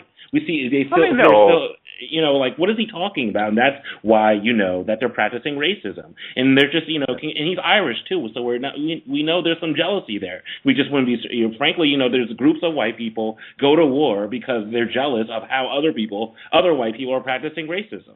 And that's, I see that as a part of, the Jewish conspiracy. They're just some fucking white people. Mm-hmm. Also, the guy from Central Europe who asserted that some I guess imaginary group of non-white people killed I think he said 100 million white people between World War I and World War II, just between those two wars. And I don't think he really had an answer for me. Were these non-white people who killed these white people? I don't even think he really answered the question. Yeah, there were a lot. But I don't know.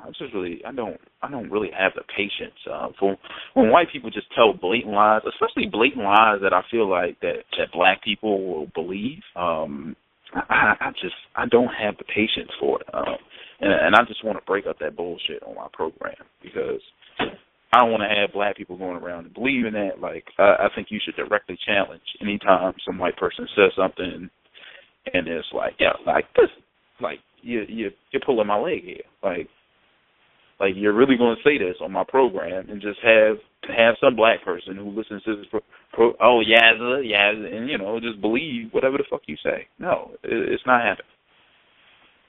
With the Mawazu, I love how they white people define themselves based off of their conquest, their manifest destiny. Yet when the victims of this try to not necessarily define themselves, but express their collective degradation based off of that, there's a disconnect, cognitive, dissonance. It's just hilarious to me. Yep. I mean, you want to talk about double standards. White people are the double standard. They just, we deserve to be here, but, we imported over Africans, and they don't, you should just go back to Africa. I don't know, just craziness, just racist behavior. Mm-hmm. I also said something else ridiculous that I'm trying to remember because I walked away from my notes. But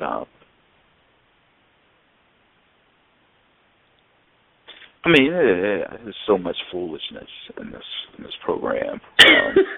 It was just it's just the buckets of words and just he was definitely like practicing Beaner pride and all that. I just thought that was he definitely would talk over and just do what a racist does. And it's just I just thought even the call I just saw a lot of the callers, the white callers, like as some of them were plants, I think that he told them to call up and rallying back and forth and all that. Like I definitely saw that, and it's how it goes. And definitely the fake Jewish accent in Morty and all that is definitely practicing. But it definitely it gave me a chuckle. Why not? Yeah, it was pretty. Pretty bad. I don't think I contained myself at one point. I'm like, I can't believe this guy's actually doing this. Yeah. I'm trying to think what other logical fact.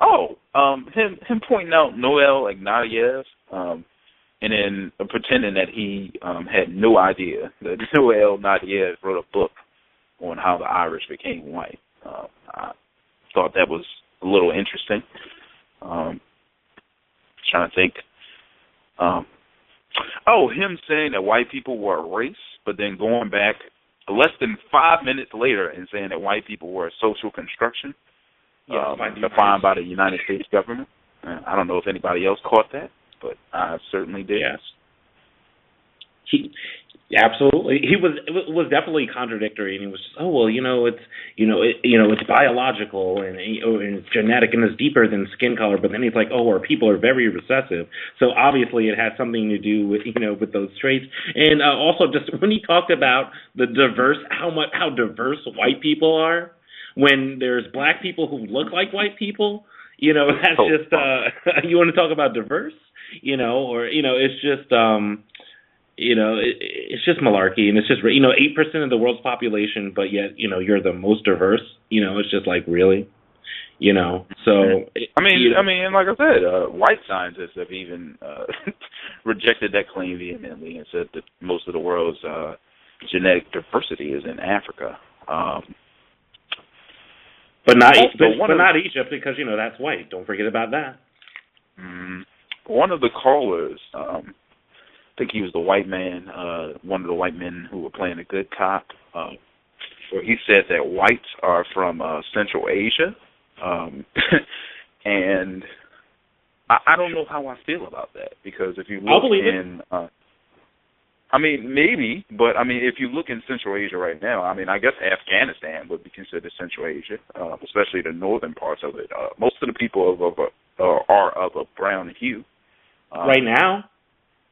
I mean, even like Kazakhstan or whatever. I don't know if people saw the movie Borat, where they're basically just making fun of non-white people who live in Kyrgyzstan and all that.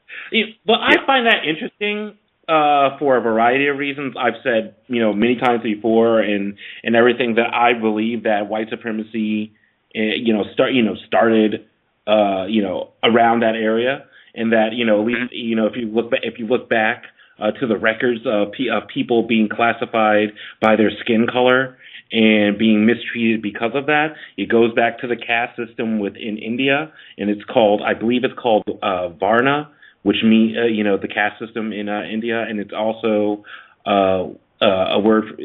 Varna also means skin in their language, so it literally means skin.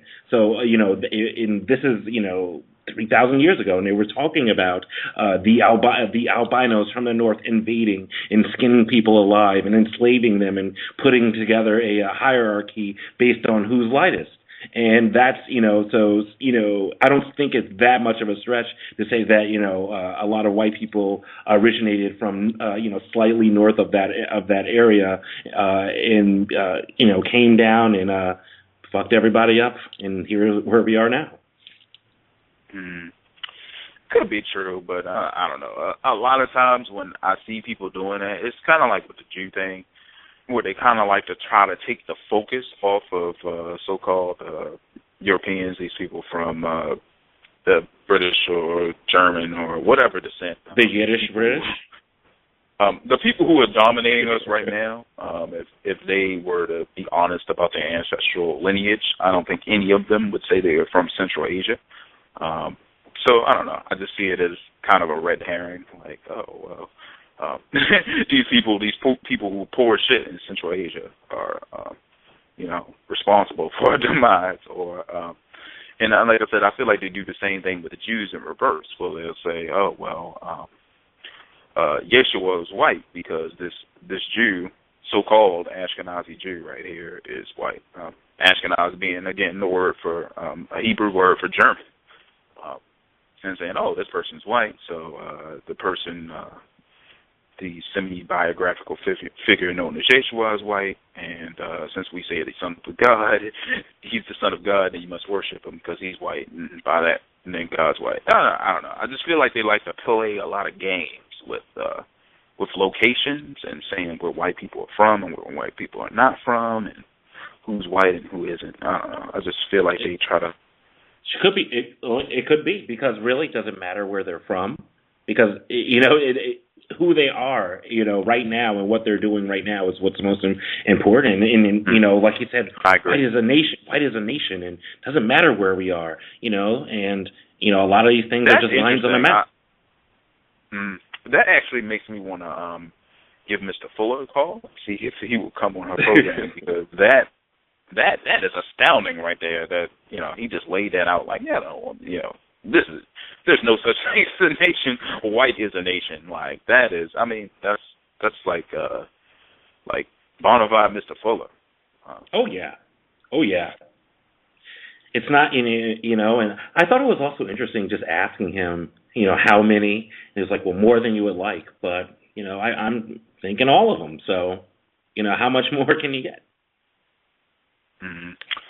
Yeah, it's certainly, it's not a small number by any stretch of the imagination, and he seemed to admit that, even though he didn't want to say that it was a plurality or majority. More than you would think. I guess maybe that means, well, I don't know what that means, but I thought it was an interesting answer, nonetheless. Did anybody else have anything before we depart? Again, I think it was a constructive broadcast, and, just any time a white person is saying something that's untrue, especially if it's recorded and it's for the record, I think that it is important jump out and say this isn't true. And again, he said a lot, so there may be some things that he said that were just false that I couldn't jump in and interject. But sometimes I do like to just let white people talk and just kind of parse what they say and see if it makes sense. No. I'm sorry. I should have said that. I agree. I like it. Sometimes I just like to let it run. A lot of the times I don't like to, let's debate, with the white person because they're white. There's no, and now they're an admitted racist. So, don't have to be on a, a racist hunt or, to really get the, to sit through that much bullshit. You just already know they're lying racists. You get it, and you just have to multiply that and apply that and have at least that suspicion to all white people, And again, if you just can't trust them, like we were saying about I was saying about the Native Americans. Don't hey, let's teach them how to survive here. Really, if they were suspicious and not trusting, then things could be, there could have been less problems, or there could have been a counter for that. You would have to extend that to a lot of other indigenous people around the earth. Yes, I would. People on the continent of Africa, people in Asia, people in Australia. Oh yeah, a lot of people would have had to react with suspicion. That level of suspicion. Yep. Yeah, and that's what's and the destruction of black civilization. That's their pattern, and get cozy, and things like that. Sometimes they'll just kill all of you, or sometimes they'll intermarry and then have the lighter person, in charge, and then later on they'll have divided loyalties to their white father, and they'll collapse a whole empire. These are just patterns, and we just need to pay attention to patterns. I also wanted to, before we go, there was one more thing where the white caller called in and he basically asked, I don't know if this is the racial separation guy or not, so-called racial separation guy, but he was talking about, I think this was, and this is where I got a little riled up, is I asked him a question about the extermination of the brown people in North America, and he responded with some bullshit about the Russian Revolution in the 1900s. And again, you just got to watch that. Where with white people, you will ask them a question and they will respond with something completely off base, and you're just like, I didn't ask you about that, man. Like I asked you about something specific, and you're talking about something. That's a half a millennium later. So why are we even talking about that?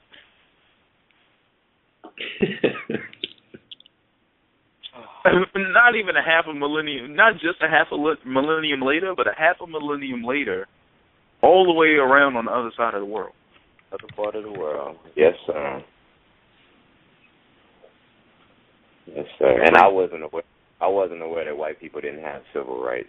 I think that was a little underhanded right there that he was trying to practice. Oh, yeah. Again, we would have had to have him define civil rights. And there was just so much malarkey he was throwing out that it was impossible to get him to stop and define every single term. I don't know if we would have even gotten as much information as we did and saw that he was quite informed if we just stopped him every 2 seconds because he threw out some term. Yeah. We can get him back and ask him what he means by civil rights. We have a whole recorded program that we can study. And lots to go over. Next time I'll ever sexually molested a black female. Oh, yeah, that is definitely a good question. I know where my chips are lying on that one. If I was a betting man, unfortunately, I think I would double up. So, absolutely. This is white supremacy we're talking about. Absolutely. Because he didn't even say, like, when he was on Jesse Lee Peterson's program and that came up, he says that he doesn't he discourages it, but he doesn't, and he thinks that it's over advertised and over, it's propaganda, but he's not necessarily, he's like, oh, well, race mixing has been going on for centuries, but he does think it's white genocide, but, I just get the feeling that, of course, he's a white person, he already said he's a higher IQ, believes in the bell curve, all of that, mentioned chimping out. But so still sleep with a non-white person. And before we go, big ups to Chad.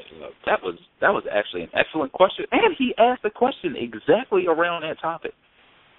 Yes, he did. Where you have these white so-called nationalists who are, I don't know if it's hypocritical, but just on the surface it appears hypocritical that they'll talk all this shit, and then they'll have a black or Asian girlfriend or whatever, and that was an excellent question.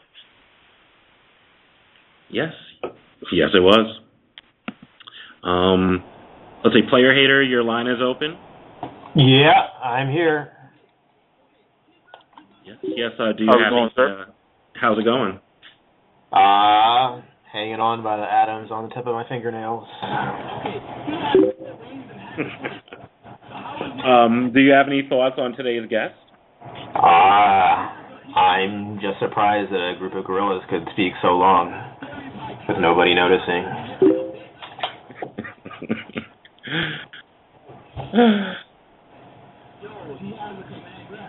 Right, I mean that's basically what it comes down to, right? You said that African Americans are basically a bunch of raping, murdering gorillas, and said everything except that, we need to be put down. Did you guys see the Saturday? I don't really watch TV, but somebody showed this to me on YouTube. The Saturday Night Live, the Black Jeopardy skit. No. Yeah, I heard it on. Nobody did. I heard it on the Cows. They had it on the Cows the beginning of last week's compensatory call-in. It reminded me of just the portion of the skit where they asked the white man, he volunteered to answer the question, and the question was, what do white people lie about? And he said something, I think, inconsequential. Well, maybe not inconsequential, but something rather trivial, like, how much money they had. And Kenan Thompson was like, well, actually, we would have accepted anything. Oh man, I mean, because I just felt like I heard lie after lie after lie tonight, and it got worse as the night went on. Like Play Hater stated, like where it was just 36,000 rapes. Like, dude, where's your evidence for this? They're running around looting and raping everybody, killing ourselves, killing everybody else. Why even have us around? Mm-hmm. The world would be better off. But again, I would like to go back to Vic asked the guest what he would want done to solve the problem, and the guest did answer that question. He said something about Jews, and then he said something else that I can't quite remember. So I do need to go study that. Yeah. He said something about separation, and when you try to find out, where does the rubber meet the road? Where does the blade meet the neck? Who's going to die? Because it's going to have to be where does violence fit into this equation? Because it's going to have to, and they know that. So that's all I want to know. Where does violence fit into the equation? Who needs to be exterminated? Especially speaking of extermination, the Holocaust denial, all that, definitely went down the check boxes of things a racist would say. Definitely got to commend him on that. Yeah, he did. Well, at first he flatly denied it, and then somebody checked him on it, and he's like, "Oh well, the numbers are exaggerated, whatever."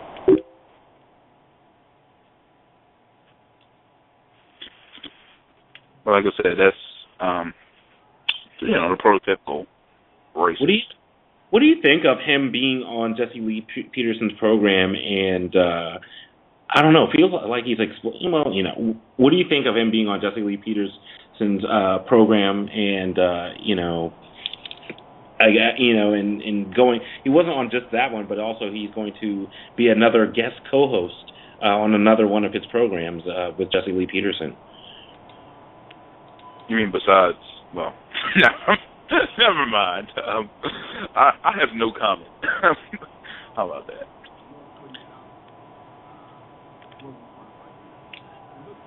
Yeah, I'll accept that. Do you have any thoughts on that? Just think that he wants to exploit that and exploit another victim of racism, another victim of racism's possible confusion. I just see that as an act of racism, going on their program and saying agreeing on this knockout game and all that, and it's just really victimizing him, and that's what I see it as. I know certain. I know certain people, and he was on Tariq Nasheed's the Coon Train video, but they're still a victim of racism. The people who are most to blame for that are white. And in particular, in this case, Mr. Kyle, he is the main person to blame for that. Yes, he is. I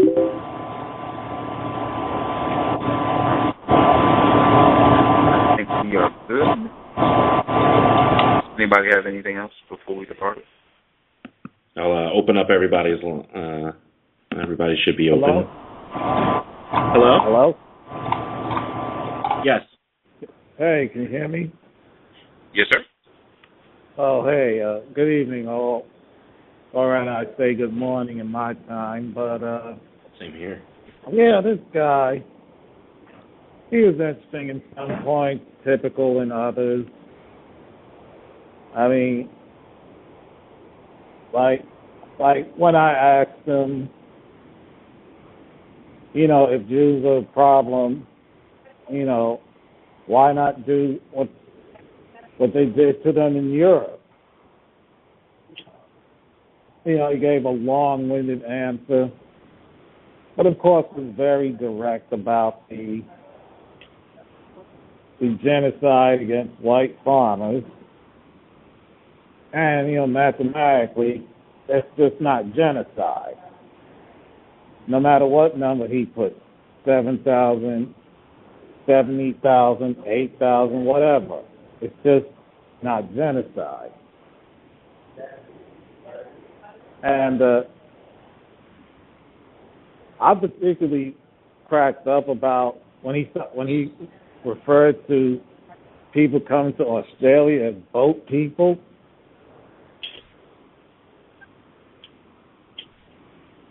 Oh yes, the boat people showing up in droves. Yeah, what the boat people? Was that actually a historical term for people who came to South America from the Polynesian islands?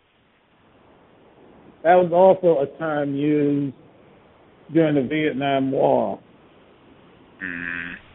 When you had this influx of Vietnamese and Korean people coming to this country, they were referred to as boat people. And there was also the Cubans. They also referred to as boat people, in 1980. So but just the idea that he would refer to other people as boat people, while giving the history on how whites were shipped to Australia. Yes, I found that very, and he was saying that they were all criminals. Like everybody there is, he's pretty much saying that everyone there is a descendant of, a criminal. And that was no one's, accurate. and it is, and it's just, the atrocities, the atrocities that happen to the Aboriginal people there and everywhere else, but there, and just for him to say, oh, the Aboriginal people are causing trouble, when if you see how they're living in just straight up squalor, where the only thing in their on their reservation, where they're placed is a liquor store, and then they're talking about, oh, look at these people, they're drinking themselves to death, but they're living in poverty and you're only giving them liquor. It's just like, it's the typical pattern. All five of them that are left. So it's pretty horrid. We actually talked to Australian Aborigine, a black person from Australia on our program a long time ago. He was pretty quote unquote assimilated though, but I thought there was some interesting things that he had to say. I wanted to play this video clip, this audio clip, sorry, that I didn't get a chance to play because Mr. Hunt was saying buckets of words, but I wanted to get everybody else's thought on this because I had a thought, and then I just wondered if people had the same thought I did. So this is Mr. Hunt, admitted racist, explaining anti-whiteness. I've been seeing for years now an increasing amount of violent rhetoric targeting white men in particular, but white people in general, blaming white people for all of the world's problems, all of the social ills, especially in America. And it's a lot of it is based on an inaccurate and distorted picture of history. A lot of our history has been falsified, and a lot of it is omitted from textbooks and from movies. And we have these race hustlers like Jesse Jackson and Al Sharpton and Eric Holder and Barack Obama himself, who go out there and perpetrate great crimes against white people by basically inciting hatred and violence toward them and enacting policies that are intended to break down the white family unit, to destroy white communities, and to prevent white people from saying really anything about it. Okay, that was Mr. Hunt in explaining anti-whiteness. There were two things I pointed at that I noticed, and I wondered if anybody on the line noticed them as well. Well, the one thing that I noticed was this idea that white people are victimized by quote unquote race hustlers like Al Sharpton, Jesse Jackson, A.G. Holder, President Obama. Now, what's interesting about that is you will see that same kind of talk on white websites like Breitbart, Newsbusters, Weevil Zippers, but they will tell you they have nothing in common with someone like Mr. Hunt.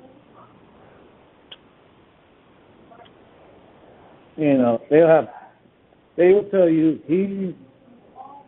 he belongs on Stormfront. He belongs on Vanguard News Network. He belongs on Chimpow. But yet you will see that same kind of dialogue. Oh, and also the blatant contradiction on how he will talk about white history is being denied, yet will give concrete examples of white history.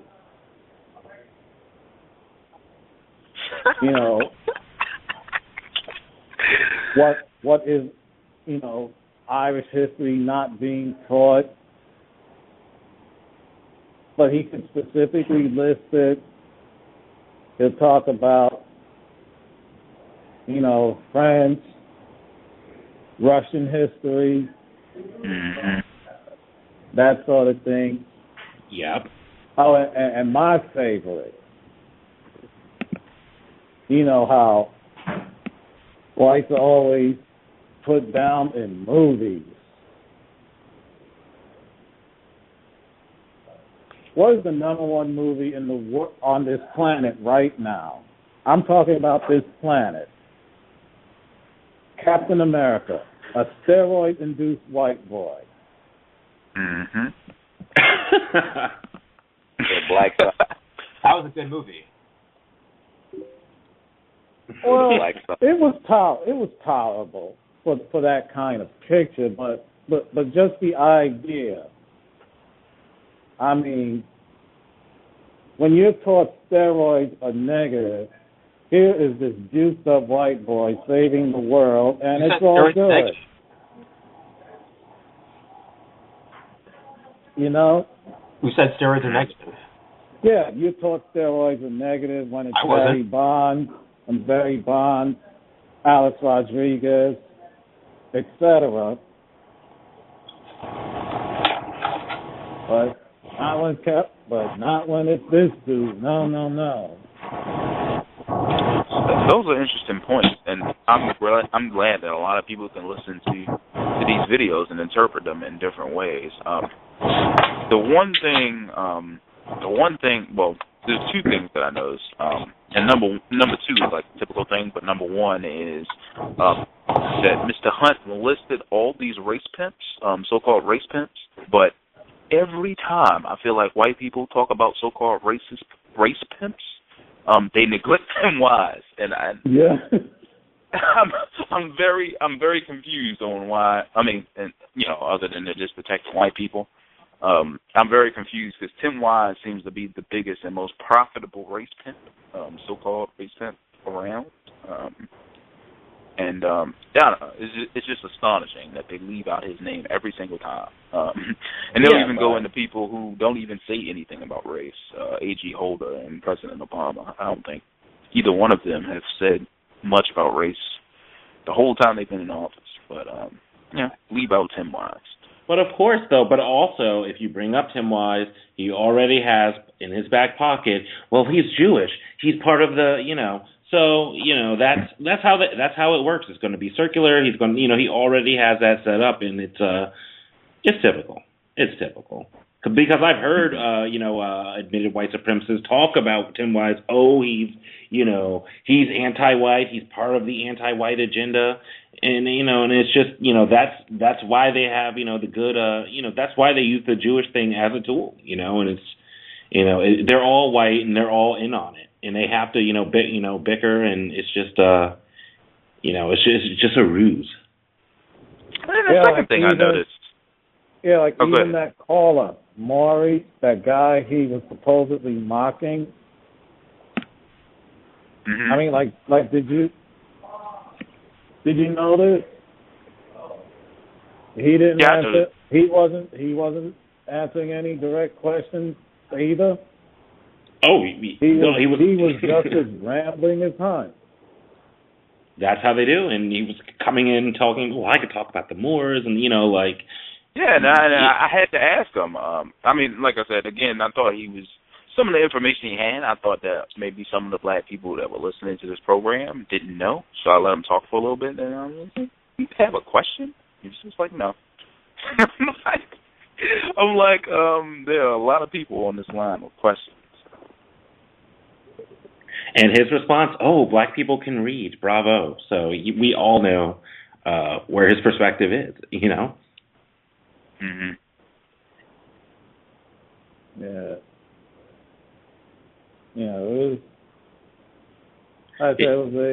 was an interesting show. I'm just sorry that, Chad lost it. Yeah, Chad definitely he couldn't take it, but he definitely did ask some constructive questions. So I thought, props to that. Yeah, that was a very constructive question in my opinion. Yeah. Plus, who cares about being courteous to a white person? You're white. Yeah. And, that's for him going on Jesse Lee Peterson's show. Like I said, not surprising. Now, years ago, I would have insulted Jesse Lee Peterson, because of the things he says and his contrary views. But, basically, in the end,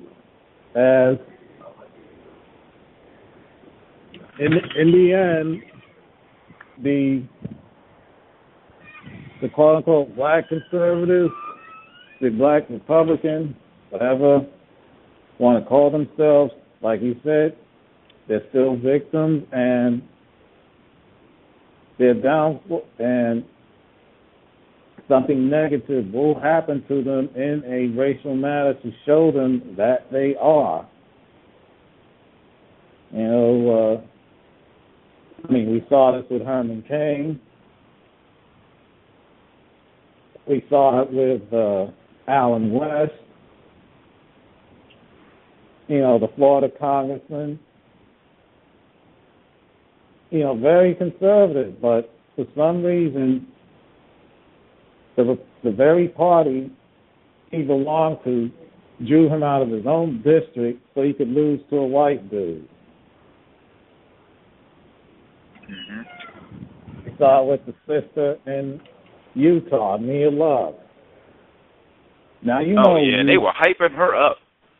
Yeah. Now Utah is a Mormon conservative Republican state. And she is a Mormon conservative Republican. How does she lose to a white Democrat? Because she is Haitian. She's a black female in Utah. Yes, exactly. Mm-hmm. Now, years ago, I would have said good for her, but I just realized now she was done in. Mm-hmm. So hopefully that same thing won't happen to Jesse Lee Peterson, but he goes on that show,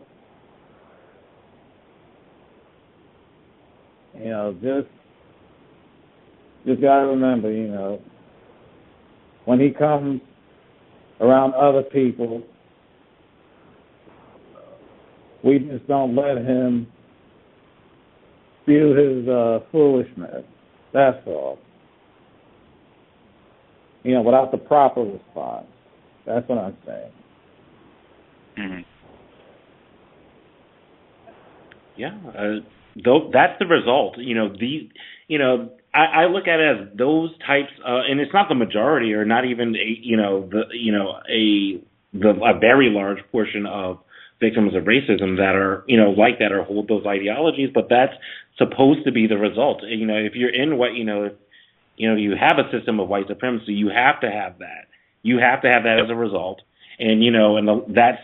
I see that as when I see that or I hear that, of course it's irritating, but it gets me even more riled up against white people, because that's is them practicing racism by proxy, because this is one of their program victims spewing that. So it's really those, you got to just move. You got to look past. I look past that and look at who's really the result of that. That's even with the opposite, where people want to criticize the President Obama and call him all sorts of whatever, but we have to look at who's his boss. And whose and whose interest does he have to to be stuck to and beholden to? So it's just a very, very sad part of racism, white supremacy. Yeah, and I would like to add this, that we all have a colonized mindset, probably to one degree or another. It's just that we have the outliers on the extremes, which might be Jesse Lee Peterson or Reverend Manning or Dinesh D'Souza. And those are just the extremes, but I don't think that we could honestly say that no person is immune to a colonized mindset. Oh, very true. And and people can also lose that mindset, from seeing something. And just, we've got to be honest, we're not actually in Jesse Lee Peterson's mind or minds of people like that. Some people are just trying to eat. He's on CNN and has a radio show, and and people know his name. We're talking about him now, so that's also they might know or might be less confused than we think he is, and that he's just on the take, trying to take advantage of it. And it's not correct or not the best decision, but that it could be. He's trying to eat. It could be the logical decision, trying to make a name for himself. And especially, when you're saying thank God for slavery, which is something that Jesse Lee Peterson has said many times, that, it's something that's so outrageous that you can't even take it serious. You got to really it's cartoonish. You got to be, it's got to be to the point, like, this guy's got to be just trying to be, to get on, Fox News or something like that, and and just, get a little bit of fame and get some money, and he's a victim, and this is what he has to resort to.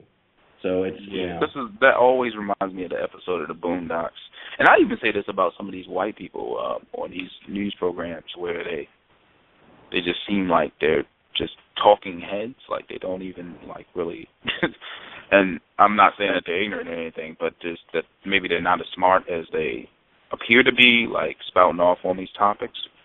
And it reminds me of the episode of the Boondocks where they had the cartoon of Al Sharpton. I forgot what his name was. And he met up with Ann Coulter, and then they just shook hands after the Fox News debate. And, like, oh yeah, man, we're gonna go hang out, and it was just all a charade.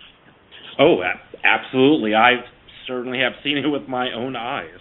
That kind of stuff that goes on with that, and don't forget, Ann Coulter was dating and could still be in a relationship with the person who played J.J. Evans. So that's you really gotta really understand what's really going on with that.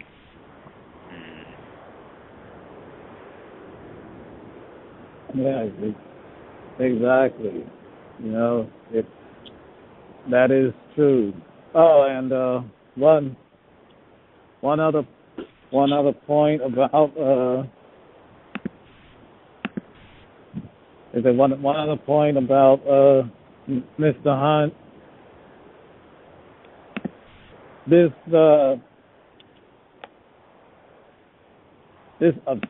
That obsession, with Django. I thought we were over with that movie. But the way people just took that Jamie Foxx monologue in Saturday Night Live so serious. And it's like, that was just so minuscule. I mean, compare that to 75 years of Tarzan.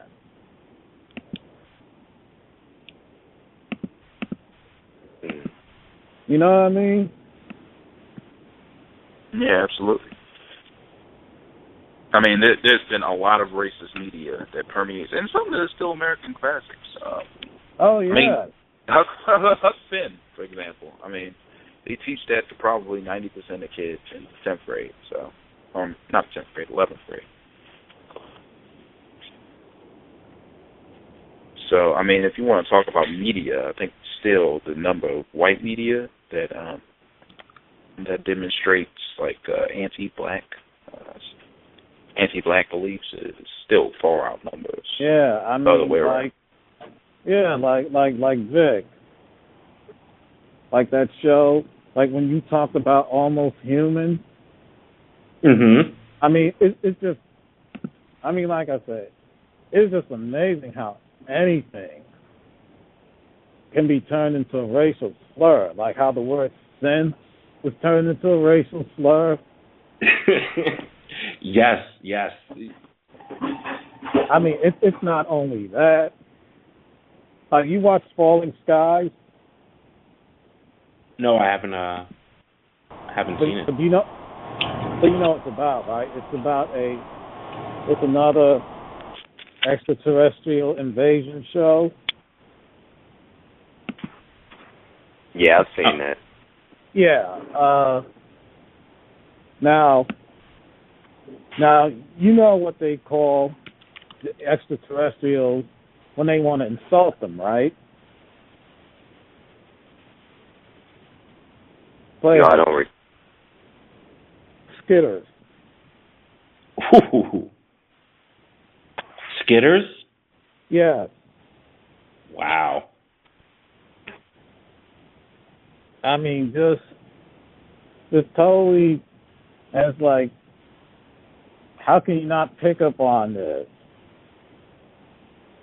Oh yeah, you know that's very interesting. There was actually, and there's an animation project that I am working on, with some of the cartoons. But there was actually an episode of American Dad where he has Asian parents-in-law, and he was like angry at them, and he was like, oh, they're just they're sticking around and and everything. I should they're just stiggers. Oh, stiggers. I should have called them that, and I just thought that was very interesting that stigger.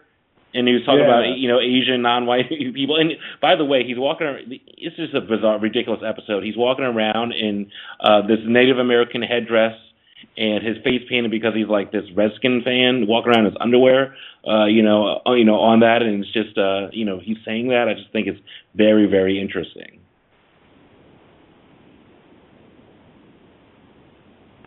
Yeah, but according to Mr. Hunt, it's all this anti-white programming, that we're subjected to. I mean,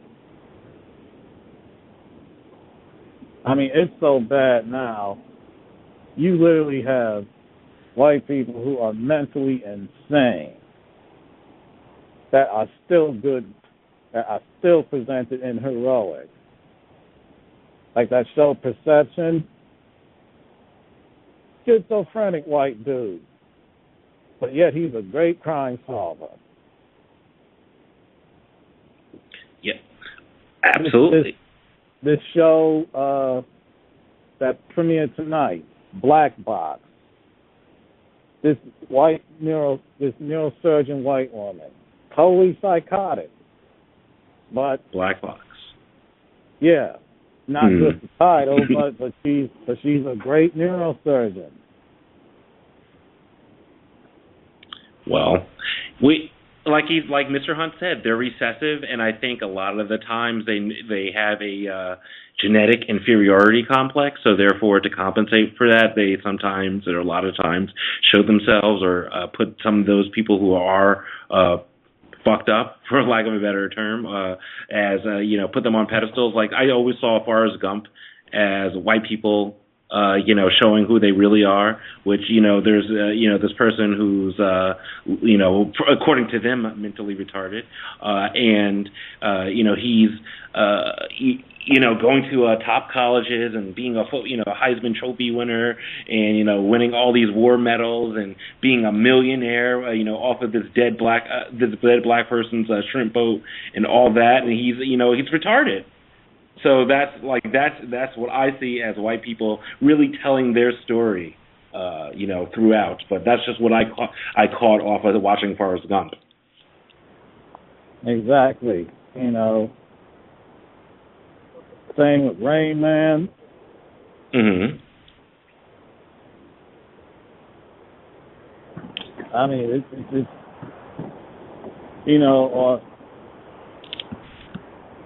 again, Homeland. Again, another psychotic show about that psychotic white woman, but she's the best CIA analyst in the world. Oh yeah, what show was that? I forgot the name of it. Oh, just to mention, by the way, we have 2 minutes left. We'll be back on Monday. Yes. We have Daniel Jose Older wrote an article on Salon.com.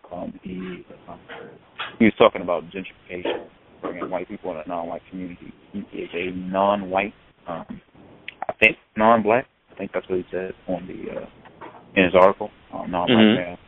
He's also a music artist and DJ, and he also writes short stories. Published in an anthology pretty soon. So we'll be back Monday at 10 Eastern.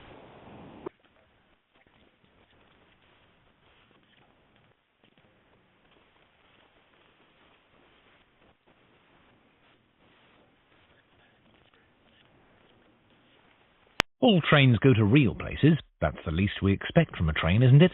The bare minimum. But Virgin trains also go to imaginary places. Ooh. Like alien planets and distant lands and romantic places where the rain's not annoying. It's sexy. In fact, Beam, our onboard entertainment service, is stuffed to the eyeballs with a whole host of films and TV shows. So you can give your mind a detour while your body goes straight to your destination. A real one. Virgin Trains.